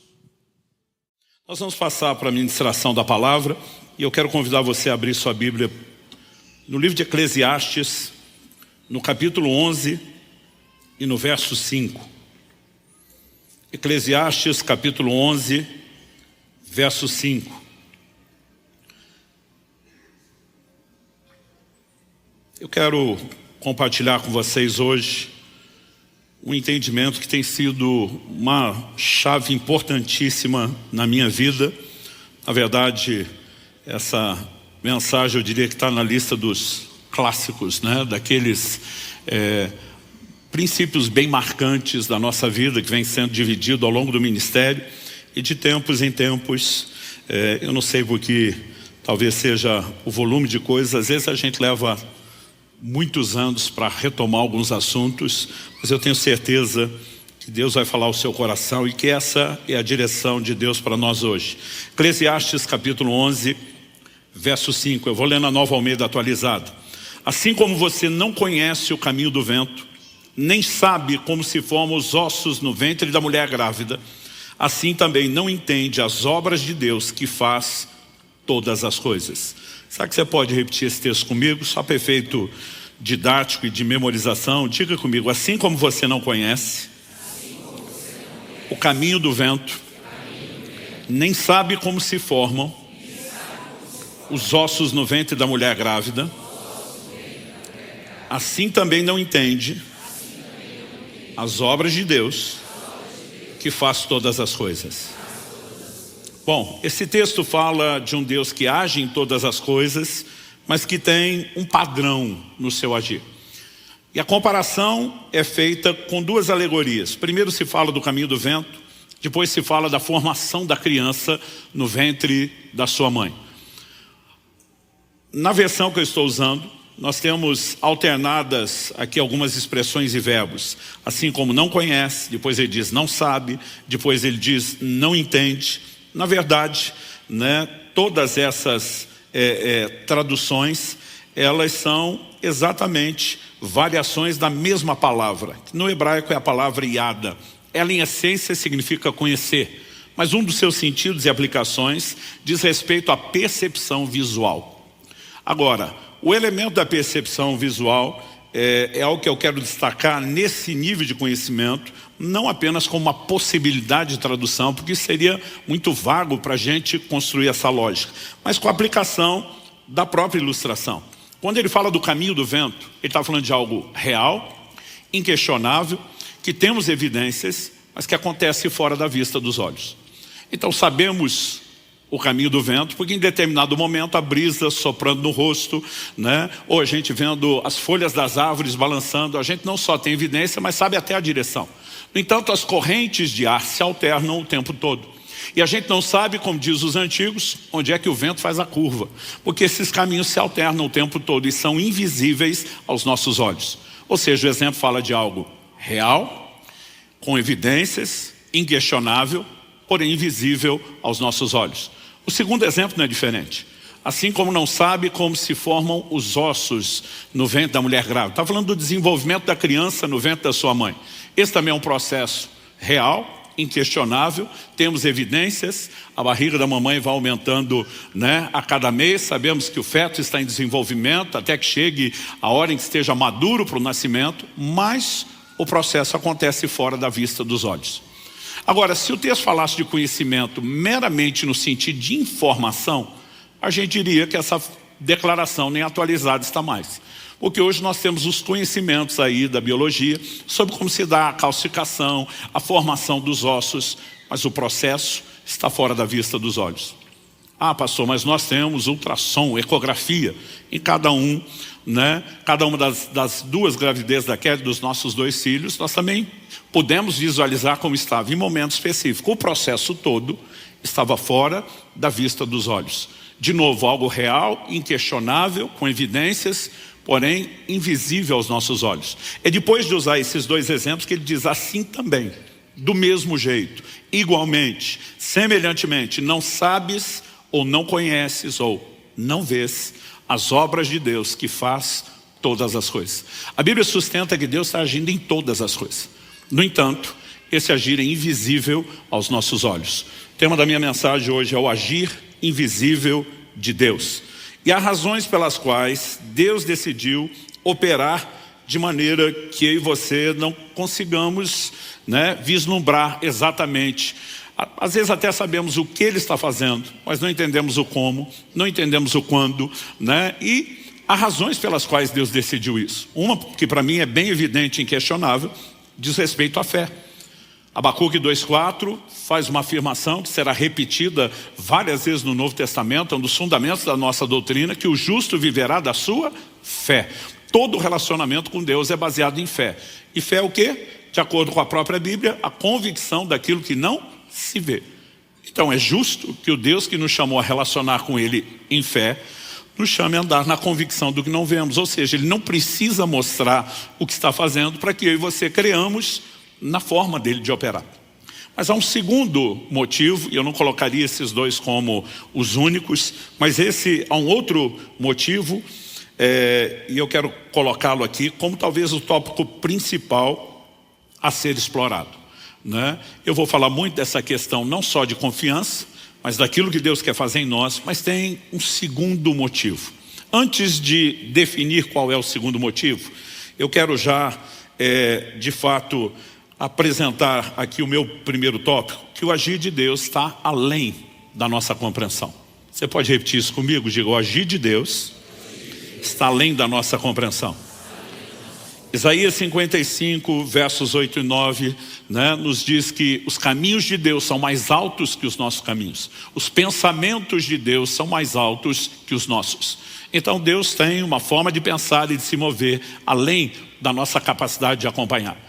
Em 1 Coríntios 2,14, a Bíblia diz que o homem natural, a palavra traduzida natural, psíquico, entregue ao psique sua mente, não entende as coisas do Espírito, e a Bíblia diz porque para ele são loucura. A verdade é que nós não temos capacidade de acompanhar Deus, seu raciocínio, seus movimentos. E não só já não teríamos condições de acompanhá-lo, como Deus não faz questão nenhuma de ficar explicando as coisas ou dar satisfação de tudo que Ele faz. A Bíblia diz em Deuteronômio 29 que as coisas ocultas pertencem a Deus, mas as reveladas a nós e nossos filhos para sempre. Isso significa que nem tudo está revelado, tem coisas ocultas, também significa que nem tudo vai ficar oculto, algumas Deus decidiu revelar, mas exatamente o que será revelado e o que permanecerá em oculto não depende da nossa escolha. Provérbios 25:2 diz que a glória dos reis é esquadrinhar as coisas.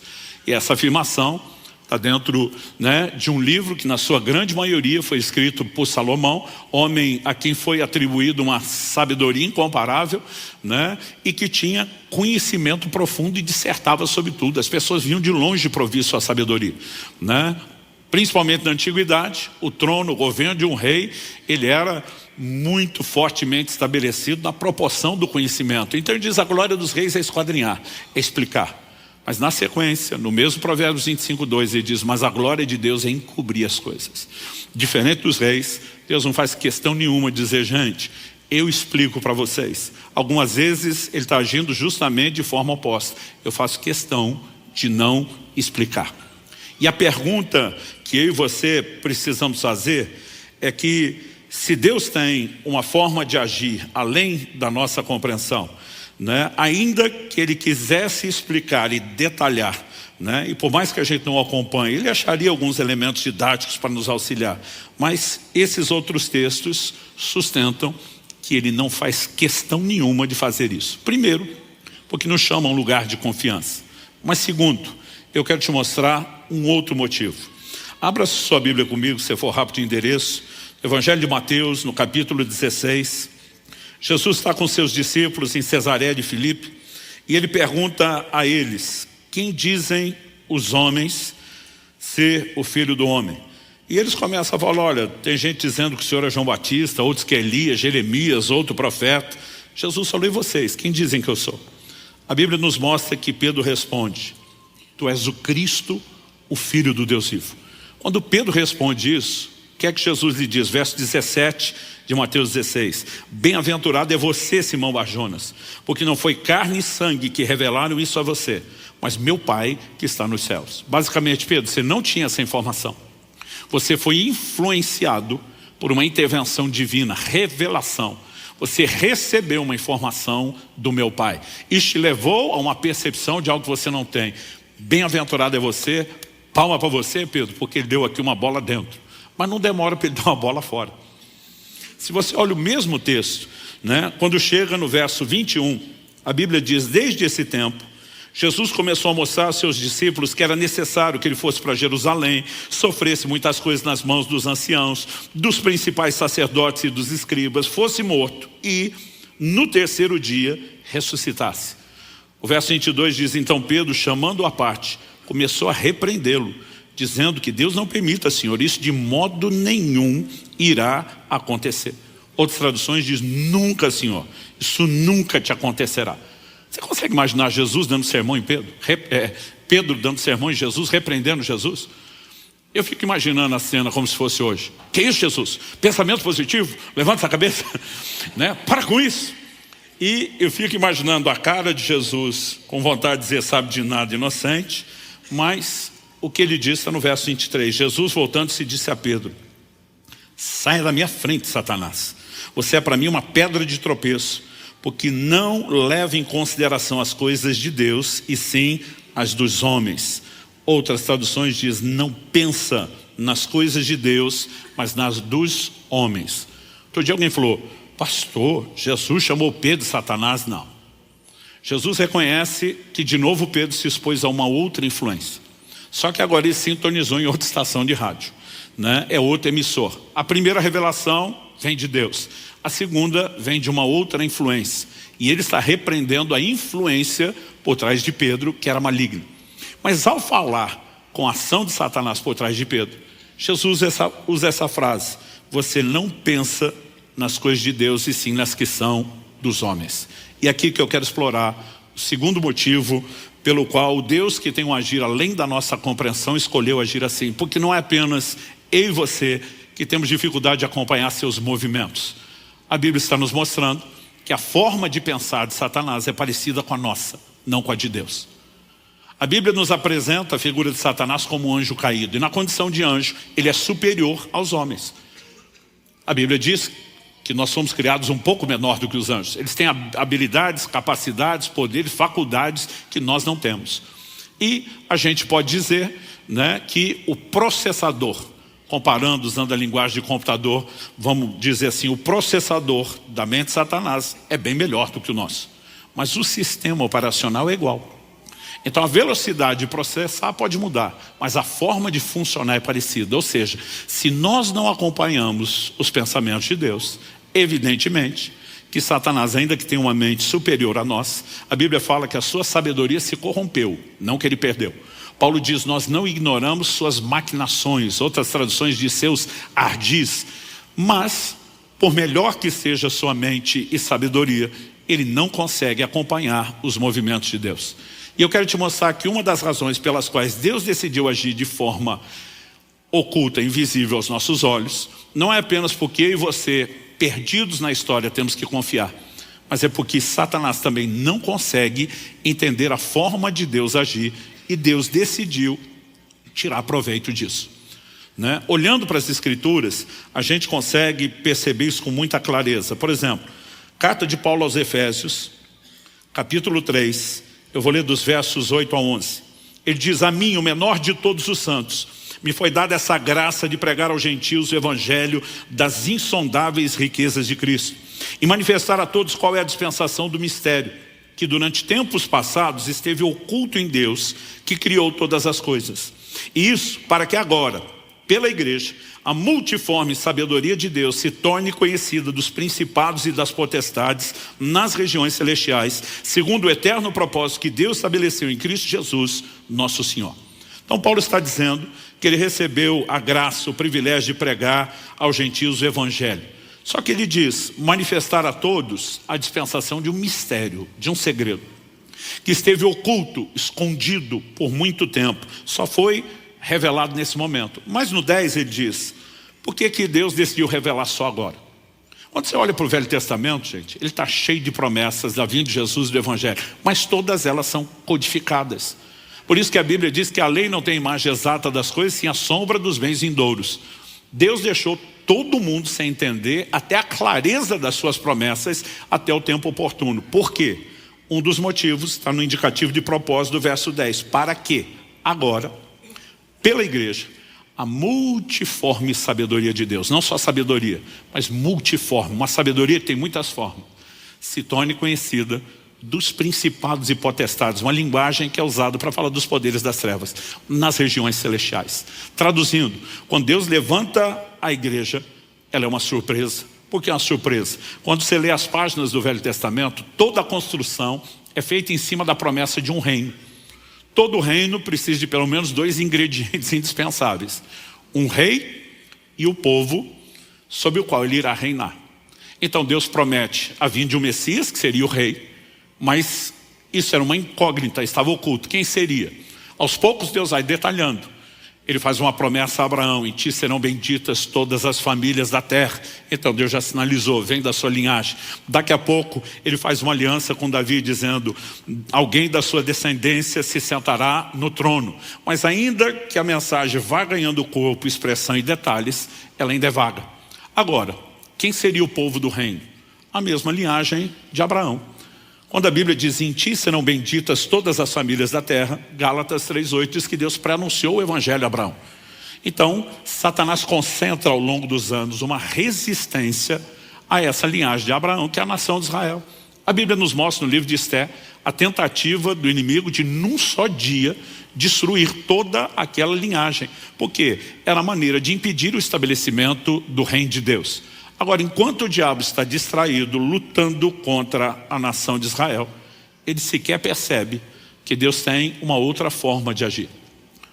Quando você chega nos evangelhos, há uma declaração que tem que chamar a minha e a sua atenção. É quando é dito: das pedras, Deus pode fazer surgir filhos de Abraão. O que é que a Bíblia está dizendo? Vocês não têm noção de onde Deus vai tirar o cumprimento da promessa. Então, uma das coisas que Deus disse a Abraão: sua descendência será numerosa como a areia do mar. Mas Deus também disse: sua descendência será numerosa como as estrelas do céu. Basicamente, Deus prometeu uma linhagem terrena, areia do mar, e Deus prometeu uma linhagem celestial, as estrelas do céu. Em Gálatas, no capítulo 3, Paulo explica detalhadamente quem são os filhos da fé de Abraão, que isso inclui os gentios, os não-judeus. João capítulo 1 nos diz nos versos 11 e 12, Jesus veio para o que era seu, sua linhagem, mas os seus não receberam.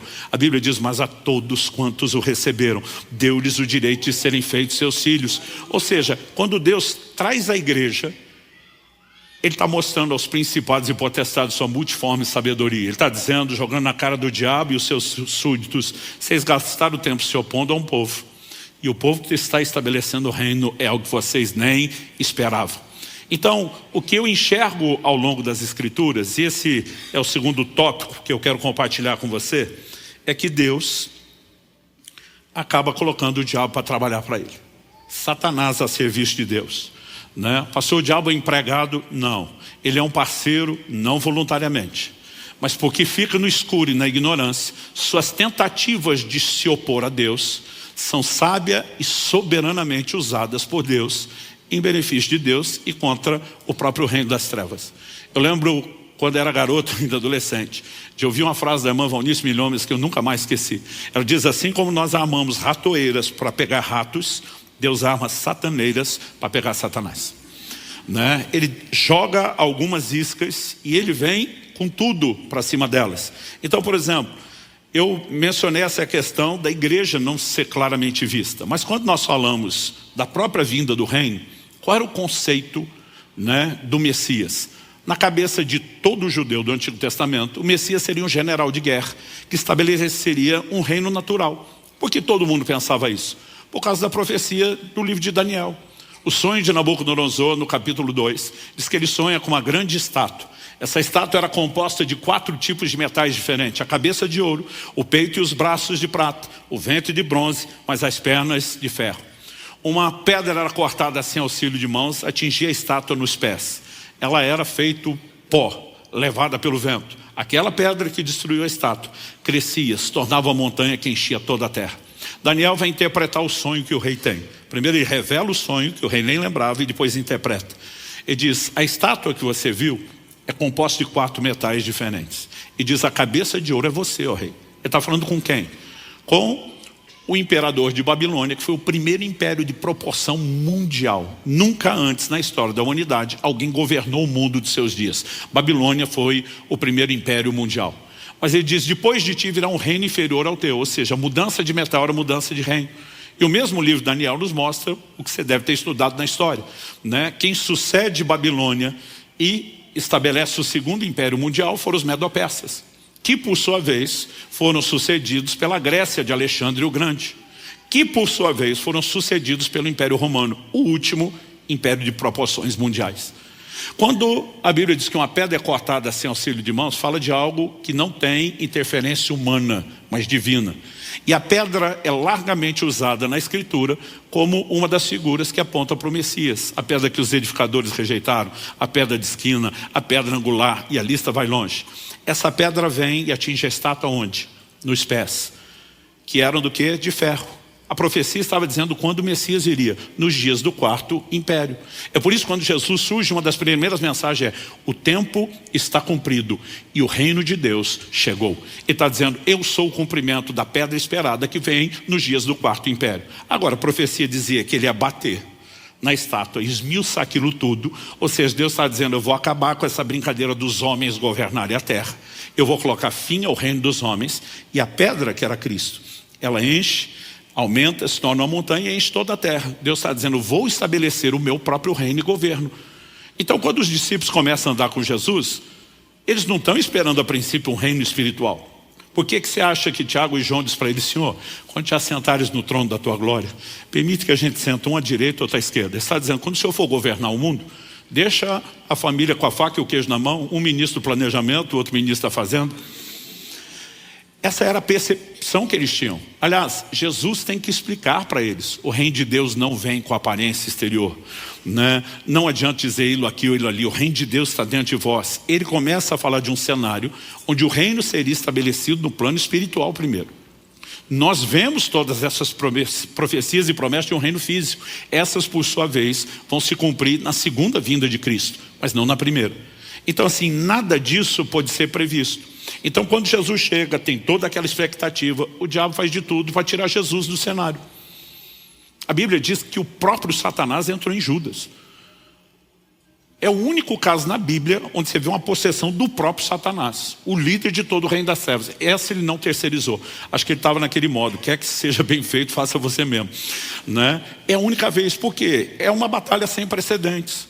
Agora, o que ele não sabia e não entendia é que esse Messias, antes de estabelecer um reino físico, estabeleceria um reino espiritual. E para isso, tinha que começar com a morte, a sua expiação, porque sem derramamento de sangue não há remissão de pecados. O diabo, tentando impedir o Messias, empurrou Cristo para a cruz e consumou o sacrifício de Deus que todos nós precisávamos.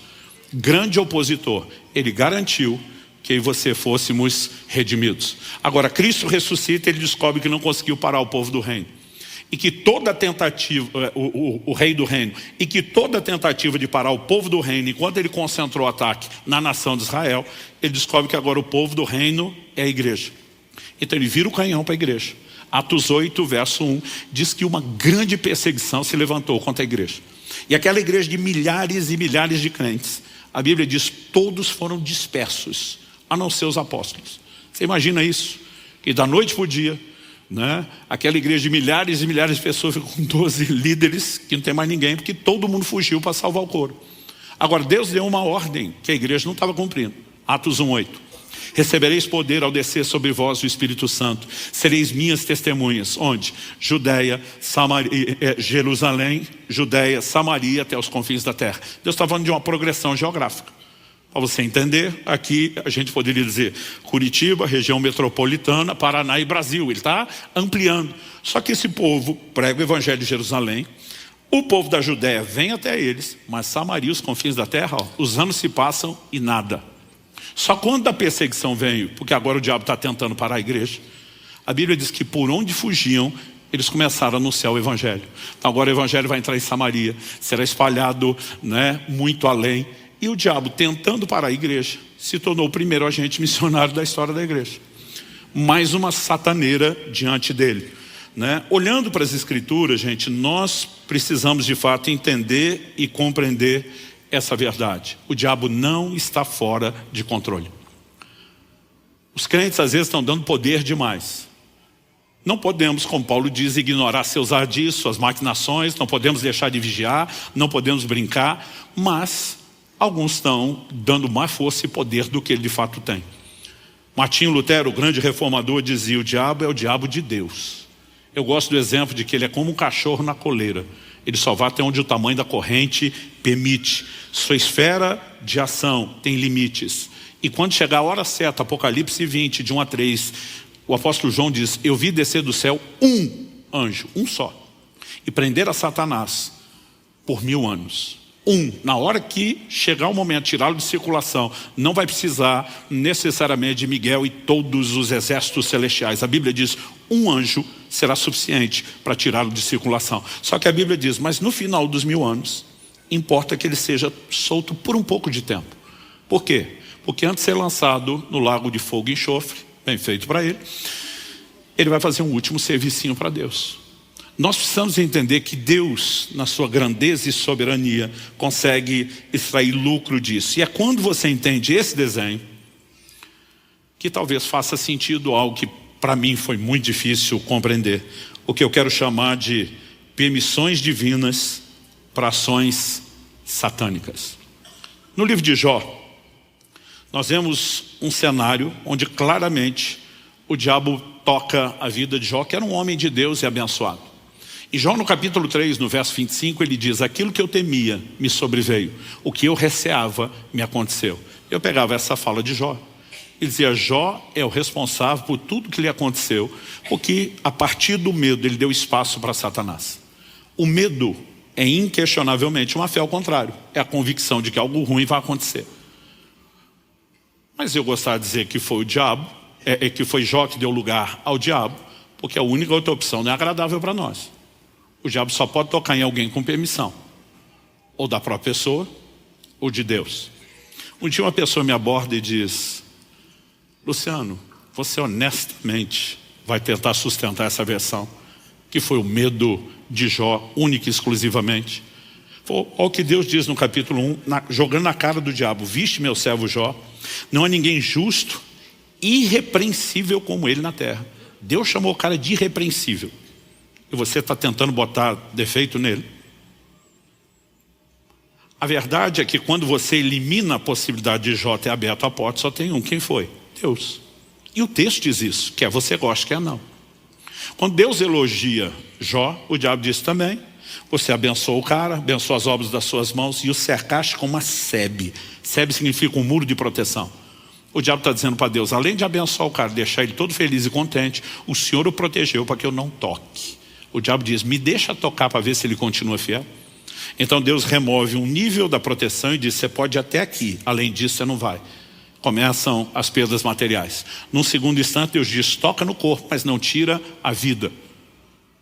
Gente, eu lia isso, eu ficava apavorado de pensar que foi Deus, porque a vontade era dizer para Deus: não, não é assim que o Senhor é Deus. O Senhor ganha para proteger a gente, não para entregar a gente para o inimigo. E a gente tem isso de querer dar sermão para Deus. Daqui a pouco eu vou contar a história da crise que eu passei em relação a isso.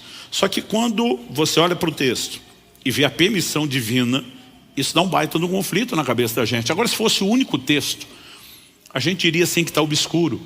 Mas o padrão vai se repetindo ao longo das Escrituras. Se você puder me acompanhar, Lucas 22, versos 31 e 32, tem uma conversa de Jesus com Pedro, que na linguagem dos meus amigos carioca é no mínimo sinistra. Os dois estão conversando. Jesus fala assim: Simão, Simão, Lucas 22, eu vou ler o 31 e 32. Eis que Satanás pediu para peneirar vocês como trigo. Eu gosto de ler a Bíblia me colocando dentro da história, me imaginando na situação. Eu imagino se sou eu, Pedro. A gente andando, conversando, e ele diz: pois é, Satanás pediu para passar peneira nos seis e ver o que é que sobra. Uma conversa assustadora.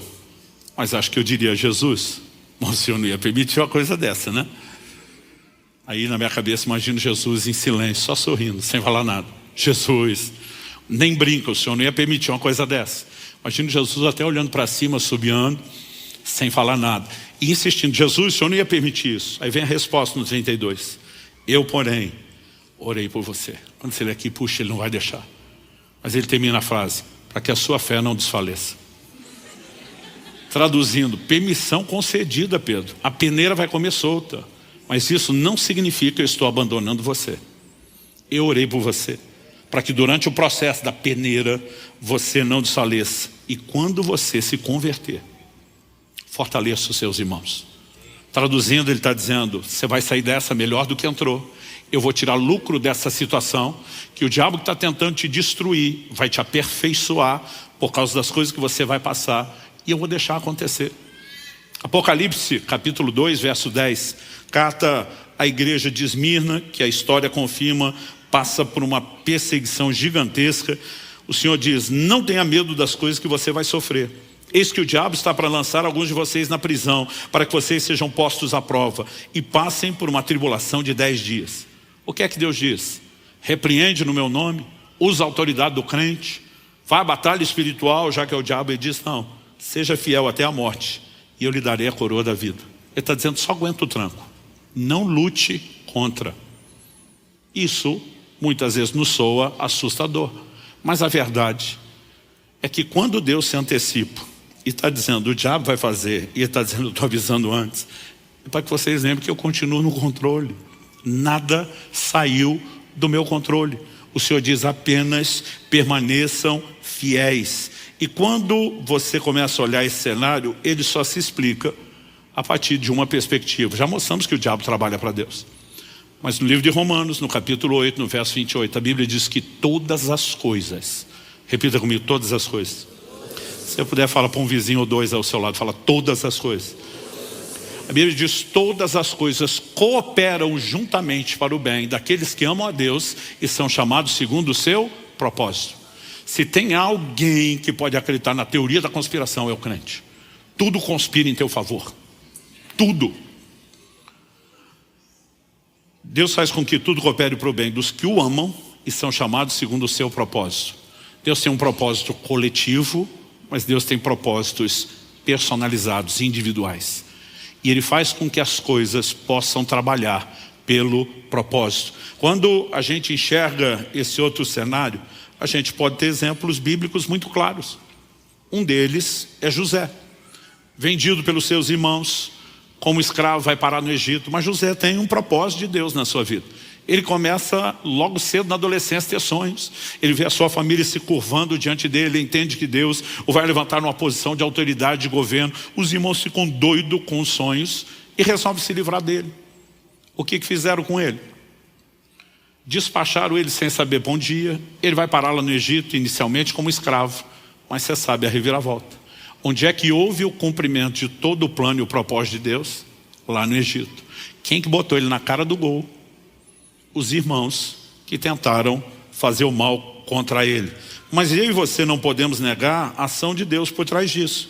Em Gênesis 45, quando José reencontra os seus irmãos, se revela a ele no Egito, eu vou ler do verso 5 ao 8.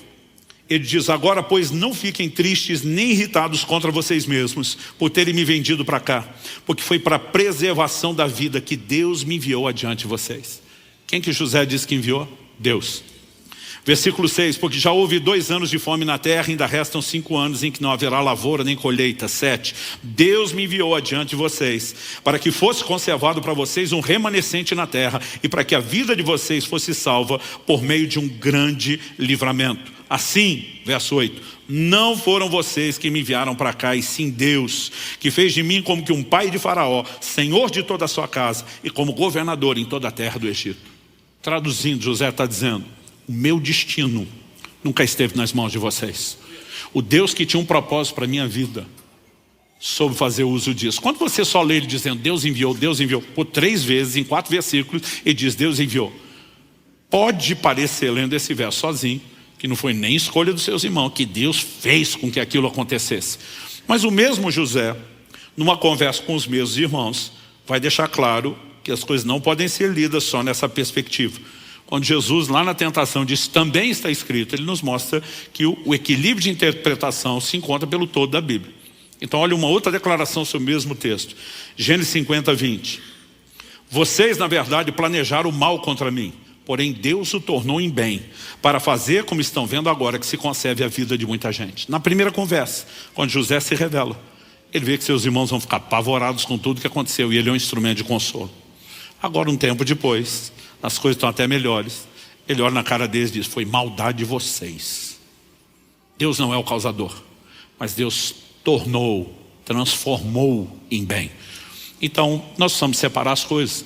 Essa soberania de Deus não faz necessariamente dele o causador de todas as coisas. Mas ainda que ele tenha nos dado direito de escolha, responsabilidade de escolha, ele não é pego de surpresa na sua presciência por nada que nós vamos escolher. Ele segue tendo a capacidade de gerenciar todas as coisas e faz com que tudo coopere para o bem daqueles que amam a Deus e são chamados segundo o seu propósito.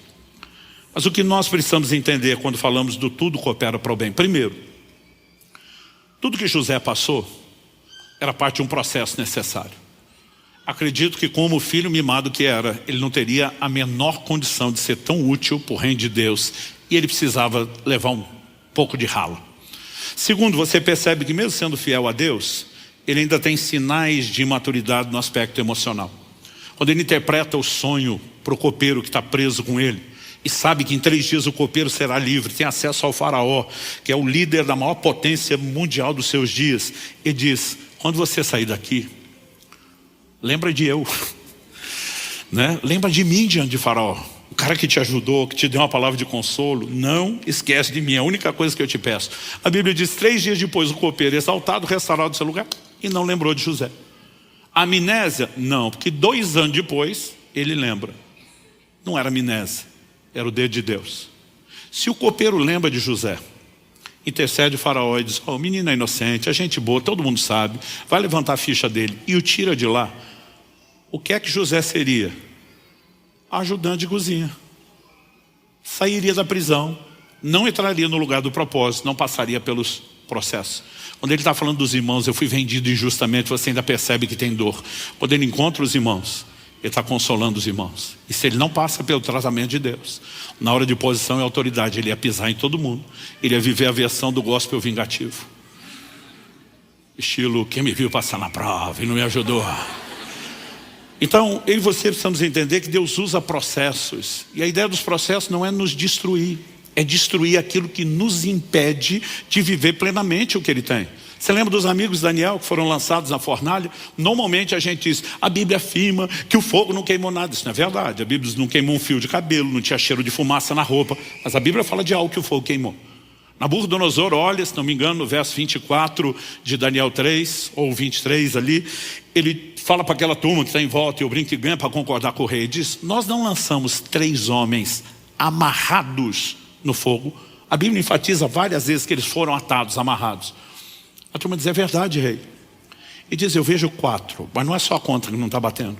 E diz: eu vejo 4 homens soltos, passeando pelo fogo. A única coisa que o fogo teve o poder de queimar eram as amarras que os prendiam. Porque Deus não permite a fornalha para te destruir, mas para destruir aquilo que te impede. Por isso Jesus diz: Pedro, peneira permitida, mas quer saber de uma coisa? Você vai sair dessa melhor do que entrou. E quando você se converter, eu vou tirar bom uso disso. Então Deus tem esse nível pessoal? Tem. Mas Ele também está lidando com Satanás, que ao não entender, acaba trabalhando e cooperando com aquilo que Deus faz. Mas no meio disso tudo, ao que eu e você precisamos entender sobre essa dinâmica. O que o diabo quer quando nos ataca? Eu lembro que no início do meu ministério, eu pegava João 10:10, né? O ladrão vem para roubar, matar e destruir. Eu dizia: o diabo quer roubar a sua saúde, o diabo quer roubar a sua família, o diabo quer roubar o seu dinheiro. Hoje eu digo: não é isso que ele quer roubar. É evidente que o que ele quer roubar é a sua fé, o seu relacionamento com Deus. Mas como é que ele chega lá? Jesus diz: as minhas ovelhas ninguém pode arrebatar das minhas mãos. Pensa no lugar seguro ao colo de Jesus. Não tem diabo, não tem demônio que possa te arrancar de lá. Esse é um bom momento para você dizer amém, glória a Deus, alguma coisa do gênero. Como Paulo diz em Romanos 8, 38 e 39, porque estou bem certo de que nem a morte, nem a vida, nem os anjos, nem principados, nem as coisas do presente, nem do porvir, nem altura, nem profundidade, nem qualquer outra criatura poderá nos separar do amor de Deus, está em Cristo Jesus. Ele diz, ninguém vai arrancar você da minha mão. Então não tem diabo para te tirar de lá, mas o diabo sabe que você não é um prisioneiro, um refém do amor de Deus. E ele sabe que a hora que você quiser, você desce do colo. Agora, nenhum de nós é besta de largar esse lugar bom simplesmente para se expor. Então qual é o jogo do diabo? Trabalhar fomentando o engano e nos colocar contra Deus, para que, aborrecidos com Ele, a gente se afaste. E quando a gente se afasta, esse é o momento que Ele consegue nos tocar. Então, quando alguém não tem o conhecimento correto de Deus, na hora da dor das circunstâncias, ele pode se voltar contra Deus. Você lembra da mulher de Jó? Amaldiçoe seu Deus e morre. Agora, quem tem o entendimento correto de Deus, como Jó, não vai agir da forma como ela agiu. Ainda vai falar o que ele falou. E eu brinco que o que ele falou, muito marido já quis falar para a sua, e vice-versa. Você fala como uma louca. Ele vai usar frases como, ainda que ele me mate, eu louvarei. Mas Jó acha que Deus quer matar? Não. A ideia é muito mais, pode parecer que ele está matando. Mas ele também vai dizer, eu sei que o meu Redentor vive e que ele há de se levantar sobre a terra. Agora, quando você está no modo mulher de Jó e se indispõe e se afasta de Deus, você se torna uma presa fácil, uma presa vulnerável. Agora, quando eu e você aprendemos a confiar em Deus, o jogo é outro. Então assim, quando você olha ao longo da história e percebe o sangue dos mártires, tantos morreram pela fé, você fica pensando, mas o martírio só fortalece uma causa, qualquer que seja. E com o evangelho não foi diferente. Por que que o diabo se levantou contra os crentes? A ideia nunca foi matá-los. O livro de Hebreus fala a respeito daqueles que ele escravizou por medo da morte. O que ele queria que, diante da ameaça, alguns amando mais a própria vida, recuasse e desistisse de Deus. Mas quando eu e você vamos até o fim, até as últimas consequências, o diabo não ganhou, ele perdeu. É por isso que Apocalipse diz, eles o venceram pelo sangue do Cordeiro, pela palavra do seu testemunho, porque não amaram suas vidas até a morte. Quando não existe nada que nós amamos mais do que o Senhor, nem mesmo a própria vida, eu e você não seremos presa de nenhuma dessas manobras emocionais de Satanás. Porque a intenção dele é nos colocar contra Deus. Eu me lembro... Hoje é dia 25 de agosto, dia 23 de agosto, 31 anos atrás, de 1993, eu tive um acidente de carro que me trouxe uma crise assim de fé sem precedentes.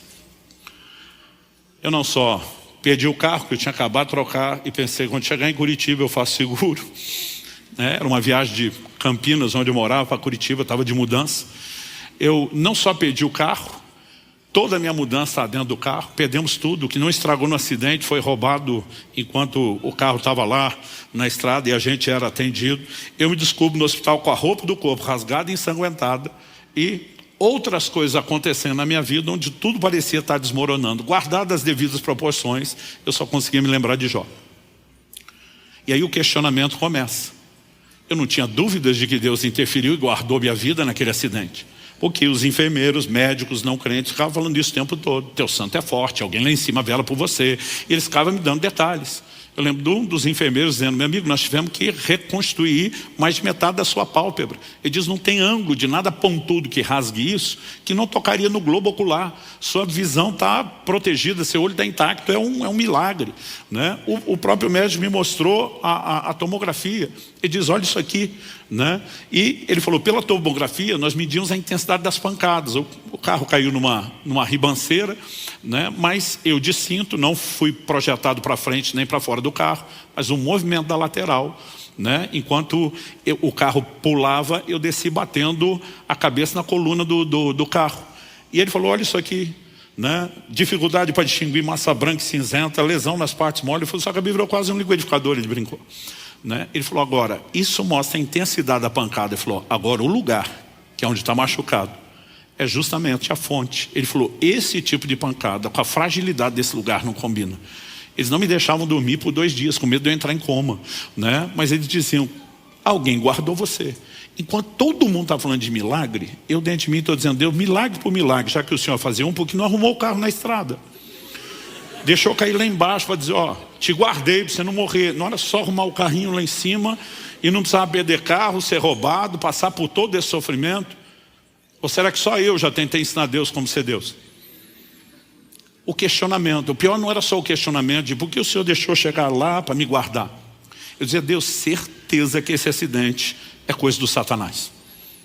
Mas eu dizia para Deus, nós dois sabemos que o diabo só toca com permissão. Ou nossa ou sua. Efésios 4:27 diz, não deis lugar ao diabo. Isso não significa que você acorda amanhã, tomar de insanidade, preenche um documento, vem por meio desse autorizar o miserável de Satanás fazer o devasso da minha vida. Mas quando você peca, quebra princípios, você está se expondo, está ficando vulnerável. Eu dizia para Deus, ele só toca de duas formas. Ou a permissão é nossa, ou é sua. Eu dizia para Deus, nós dois sabemos que não fui eu que dei a permissão. Eu dizia para Deus, eu recorro ao Supremo Tribunal Celestial, apelo em última instância, o Senhor sabe que não foi eu. Então minha pergunta para Deus é, por que o Senhor faria isso? O Senhor é Deus. Cadê o seu amor, o seu cuidado? Estou te servindo, estou dando minha vida para pregar o Evangelho, para viver para o Senhor. Renunciei tudo. E assim que o Senhor recompensa? A pior parte, silêncio. Pensa em algo difícil para mim, é o silêncio. Em novembro agora, Kelly e eu vamos completar 29 anos casados. Desde que eu casei, eu falo para ela, se você me ama, discute comigo. Então às vezes eu dizia, amor, eu acho melhor fazer isso, tá bom. Eu dizia, tá bom nada, defende seu ponto de vista. Vamos, ventilar esse negócio até ter certeza. Não é o jeito que eu quero, nós temos que esgotar tudo. O silêncio para mim é terrível. Eu dizia para Deus, fala alguma coisa. Nada, silêncio. Durante 1 ano e 3 meses, silêncio. Ameacei fazer greve, parar o ministério, fiz um monte de coisa, o silêncio continuava. Até o dia em que eu fui ordenado ao ministério pastoral, novembro de 94. Uma das coisas que esse acidente fez, foi que ele me fez sair da agenda de um ministro itinerante e aceitar o convite para pastorear uma igreja recém-formada e que tinha ficado sem pastor lá em Guarapuava. Depois de quase 1 ano, à frente da igreja, sendo observado, provado, experimentado, os pastores com quem andávamos juntos foram nos estabelecer momento de imposição de mãos, de reconhecimento ministerial como temos. Quem eram os 3? Pastor Tomás, que está aqui conosco hoje, Pastor Francisco, que serviu nessa casa há muitos anos, já está com o senhor, e Pastor Miguel Piper, também muito conhecido nessa casa, que já está com o senhor. Os 3 impuseram as mãos, começaram a dar palavras proféticas, foi um negócio para mim muito marcante. Mas o Francisco deu uma palavra que virou minha vida ao avesso. Ele falou coisas assim do coração, como diz o bom pentecostal, o oculto e o escondido, mas puxou coisas assim que eu não tinha falado para ninguém. Eu fiquei muito impressionado. E depois fui perguntar para o Francisco, falei, cara, que palavra profética foi aquela? Ele falou, eu não estava profetizando, aquele jeito dele. Aí eu falei, como não estava profetizando? Se aquilo não é Deus falando, é o quê? Ele falou, não disse que não era Deus falando. Eu falei que não era profecia. Eu falei, o que aconteceu? Fala logo. Ele falou, a hora que eu botei as mãos sobre você, para orar com você, eu tive uma visão de um anjo de Deus. Eu falei, um anjo? Você viu uma coisa esfumaciada? Ele falou, vi como você está me vendo, ouvi ele como você está me ouvindo, como em qualquer relato bíblico. Foi ele que me contou aquilo tudo. E basicamente, quando o anjo apareceu, se apresentou de maneira formal para ele, disse, fui enviado da parte do Deus Altíssimo, Todo-Poderoso, porque disse, Francisco, você tem uma preocupação muito grande com esses ministérios. Era eu e outros 2 estávamos sendo estabelecidos. Hoje eu entendo a preocupação do Francisco. Eu brinco que hoje nem eu ordenaria eu mesmo daquela época ao ministério. 20 anos de idade, solteiro, imaturo, Imagino que ele deveria estar com o coração na mão, na boca. Mas o anjo fala assim, o Senhor te faz saber que eles estão nas mãos dele. Ele está cuidando deles. Eles estão no lugar certo, na hora certa, fazendo a coisa certa. Isso tranquilizou ele. Quando ele tranquilizou, o anjo aponta o dedo para mim e diz, quanto porém é este? E o caldo entornou para o meu lado. Aí era só comigo. Ele diz assim, ele é rebelde. E ele não aceita o tratamento de Deus na vida dele. Mas pensa na frase que doeu. Onde aparece para Daniel, chama de homem muito amado. Para Gideon, homem valente. Eu falei, para mim só um rebelde. Eu me rebelei para provar que não era rebelde, mas não adiantou. Só provou o ponto. Ele disse assim, diga para ele tem dito nas orações dele que o acidente do ano passado, o acidente de carro, foi uma tentativa de Satanás contra a vida dele. Diga para ele que ele está certo a respeito disso. Mas diga, porém, por que Deus o permitiu. 31 anos se passaram e ainda tenho vergonha de falar disso. O anjo diz, o diabo queria pará-lo, porque o via como uma ameaça. Mas Deus precisava pará-lo para não perdê-lo. O ministério dele estava crescendo mais rápido. Eu falei um pouco disso quando preguei sobre maturidade há pouco tempo aqui. O ministério dele estava crescendo mais rápido do que a capacidade dele de se deixar ser tratado e trabalhado por Deus. Era só uma questão de tempo. Ele iria sucumbir debaixo do sucesso do próprio ministério. Ele não tinha estrutura para o lugar onde estava entrando. E eu passei 1 ano e 3 meses acusando Deus de falta de amor, de injustiça, de ter virado as costas, de não estar se preocupando, quando ele estava fazendo justamente o contrário. O anjo disse: nos próximos anos Deus vai tratar profundamente com ele nessa cidade. E mesmo que ele volte depois viajar lentamente, ainda vai levar um bom tempo antes que ele seja liberado para voltar a correr o Brasil e as nações, porque precisa do trato de Deus. Essa brincadeira levou 25 anos.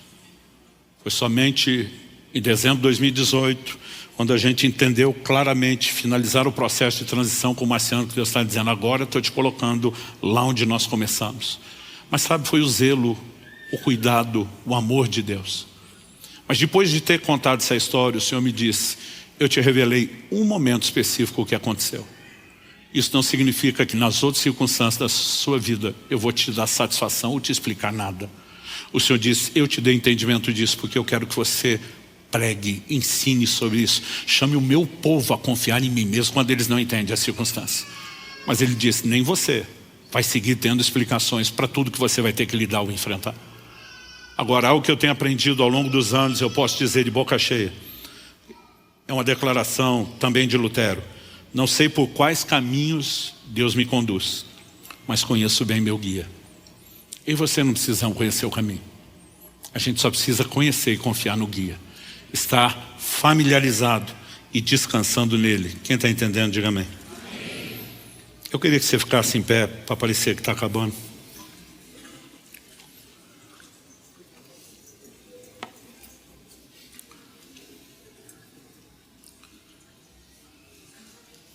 Quando eu era garoto, se falava muito no meio cristão de um poema que nós apelidamos de Pegadas na Areia. O título original era Hoje Eu Tive um Sonho. Para a nova geração que não conhece o que é, para a antiga, eu acho que é bom lembrar. Para a nova geração que não sabe do que se trata, deixa eu resumir. Essa pessoa, ainda há muito questionamento de quem é de fato a autoria, mas acreditam que é uma missionária, uma canadense chamada Margaret Powers. Ela disse que sonhava que caminhava pela areia da praia. Mas embora ela se visse sozinha, quando ela olhava, ela percebia 2 pares de pegada. E ela entendia que o par de pegadas do ser invisível era de Deus ao seu lado. Mas há um momento de questionamento. Porque ela disse que quando olhava para trás, nos momentos mais difíceis da sua vida, ela só via um par de pegadas. E ela questionava: Deus, onde o Senhor estava? Na hora que eu mais precisei do Senhor. Por que o seu par de pegadas sumiu? Por que é que o Senhor não estava lá? E a resposta de Deus no poema era a seguinte: filha, o par de pegadas sumiu, não foi o meu, foi o seu. Nesses momentos, eu estava te carregando no colo. Esse poema ganhou uma outra configuração, outro significado para mim. Depois de entender essas coisas, eu queria que chegará o dia onde Deus vai nos permitir ter acesso e explicação a muita coisa que nós não temos. E eu espero que você não precise chegar aquele dia para, com a vergonha do tamanho da minha, parar de acusar Deus no coração de não estar te amando ou cuidando de você. Nós podemos entrar no lugar de confiança. Deus decidiu agir dessa forma. E Ele fez questão de avisar: assim como não sabes o caminho do vento, nem como se fomos ossos no ventre da mulher grávida, assim também não sabes as obras de Deus, que faz todas as coisas. Deus está dizendo: você não está vendo, não é porque eu não estou agindo, é porque o meu agir é invisível aos seus olhos. Às vezes Ele pode falar o que está fazendo ou o que vai fazer. Nós ainda temos dificuldade para entender o como e o quando. E nós vamos ter que andar nesse lugar de confiança. Mas hoje eu não vim só provocar a sua fé. É lógico que nós precisamos confiar em Deus, entender a soberania e a grandeza de Deus. Eu gosto de tocar nesse assunto para tripudiar um pouco em cima do diabo também. Mas Deus quer nos chamar a um lugar de resposta. Essas circunstâncias que nós não entendemos, elas são bem usadas e gerenciadas por Ele de uma forma maior do que nós imaginamos. A igreja fala pouco dos processos, dos tratamentos de Deus. E nós precisamos entender o quanto essas coisas são necessárias. Isso não significa que ele deixou de amar, não significa que ele deixou de cuidar. E eu creio que nessa manhã ele não quer só fortalecer a sua fé. Algo que eu sempre percebo quando Deus me dirige a tocar nesse tipo de assunto. Em primeiro lugar, eu sempre vejo uma unção diferente que envolve o ambiente e as pessoas. Mas eu fico me lembrando de 2 Coríntios 1:4, quando Paulo diz: com a mesma consolação com que nós somos consolados, nós consolamos os outros. E de alguma forma parece que aquilo que Deus fez transborda. É como se Deus, em momentos como esse, também ligasse um lugar de percepção e discernimento em mim. E às vezes é difícil para mim gerenciar isso enquanto eu falo, porque é como se um radar no meu espírito fosse ligado. E eu consigo perceber a dor de muita gente. Gente em questionamento. Gente que o diabo está tentando explorar, que questione o amor de Deus e saia do colo de Deus. Eu quero lhe implorar, não deixe esse lugar. Permaneça nesse colo, nesse lugar seguro, entendendo ou não entendendo. Porque o que o diabo quer é que você duvide de Deus, é que você se volte contra Ele, é que você se entristeça contra Ele. Mas o que Deus espera é que você confie. O caráter dele está acima de qualquer suspeita. Ele é fiel, jamais será infiel. Ele é justo, jamais será injusto. Ele segue sendo o mesmo. E nós podemos e devemos entrar nesse lugar de descanso. A Bíblia diz: nós os que cremos entramos no descanso. Existe algo pesado, dolorido dentro de muitos de nós, precisa sair quando nós cedemos a esse lugar de descanso. E eu creio que nessa manhã Deus quer trazer esse toque. Ele quer que você entenda que a única razão dele estar permitindo esse fogo é para queimar as amarras que te prende, não é para destruir você. É para poder dizer, quando você sair dessa, melhor do que entrou, porque eu não te abandonei, estou intercedendo por você. Gente, eu amo quando descubro que tem gente orando por mim. Eu ouço isso o tempo todo. Naquela ocasião do acidente, nós não tínhamos internet, essas informações. Eu recebi tanto telefonema, aconteceu algo na tarde do dia tal. Eu perguntava por quê. As pessoas diziam: Deus me fez parar tudo para orar por você, a sua vida. Era a tarde do acidente. Eu me lembro de uma ocasião que eu estava no Mato Grosso, acho que no Mato Grosso do Sul. Entro num voo às 3 da manhã, algumas dessas aviações não tem mais hoje, Varig ou VASP, alguma dessas. Eu entro no voo e eu começo a ter uma inquietação que eu nunca tive. É uma impressão dentro de mim, aquela aeronave vai ter um problema sério. Porque eu falo: Deus, eu sempre estou descansado no Senhor, no seu propósito. Mas se isso é um alerta, não adianta apenas eu levantar e sair, porque se é um alerta é o resto do povo. E eu começo a orar e interceder. Se vai haver algum problema, não deixe essa aeronave sair do chão. E ela não saiu. Pediram para a gente descer, necessidade de uma manutenção imediata. E das 3 da manhã nós saímos só às 9h30. Por que eu estou dizendo isso? Quando finalmente voltei para casa, a filha do Ney, pastor que está à frente de Irati, na época nós estávamos baseados lá ainda antes de vir para cá.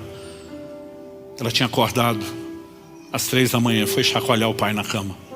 Eu disse: pai, levanta. Deus está dizendo que nós temos que orar pelo pastor Luciano agora. Você vai me dizer que é coincidência? Eu fico feliz quando eu ouço que tem gente intercedendo. Mas você sabe quem é o nosso melhor e infalível intercessor? O livro de Hebreus diz que Cristo vive para interceder por nós. Ele disse para Pedro: eu roguei por você. E nesse exato momento, agora, enquanto falamos, está diante do trono, clamando para que você não desanime, para que você não sucumba à pressão, para que você seja fortalecido, para que você continue. Eu gostaria que você colocasse sua vida diante de Deus, dizendo: Senhor, eu não quero sair daqui só com informação, eu não quero sair daqui só motivado emocionalmente. Eu clamo uma descarga sobrenatural na minha fé, a compreensão que vem pela palavra. Eu clamo teu toque de consolo. Fala com Deus do seu jeito, da sua maneira. Eu vou orar por você, mas mais importante do que ouvir minha oração é que você faça a sua. Você que nos acompanha pela transmissão, ou mesmo posteriormente por meio dessa palavra gravada, nesse momento, aonde você estiver, eu creio que Deus fará algo por você e pelo seu coração também. Pai, eu abençoo meus irmãos e irmãs. Eu oro que aquilo que o Senhor começou nesse momento, pela ministração da palavra, não se limite somente ao tempo dessa reunião. que o Senhor continue a trabalhar em nós. Não apenas uma compreensão progressiva, uma aplicação prática e personalizada, mas, Pai, nós oramos por esse fortalecimento da fé, por esse consolo sobrenatural, e nós oramos que de fato Satanás não consiga prevalecer em seus ataques contra nenhum dos meus irmãos e irmãs. Que tudo que ele tem intentado se torne mais uma vez uma sataneira, que exalte e glorifique o Senhor, que nos leve a viver a plenitude do seu propósito. Nós oramos por fortalecimento da fé, em nome de Jesus e para a glória de Deus. Se você crê e concorda, diga amém. Se você recebe essa palavra, diga eu recebo em nome de Jesus.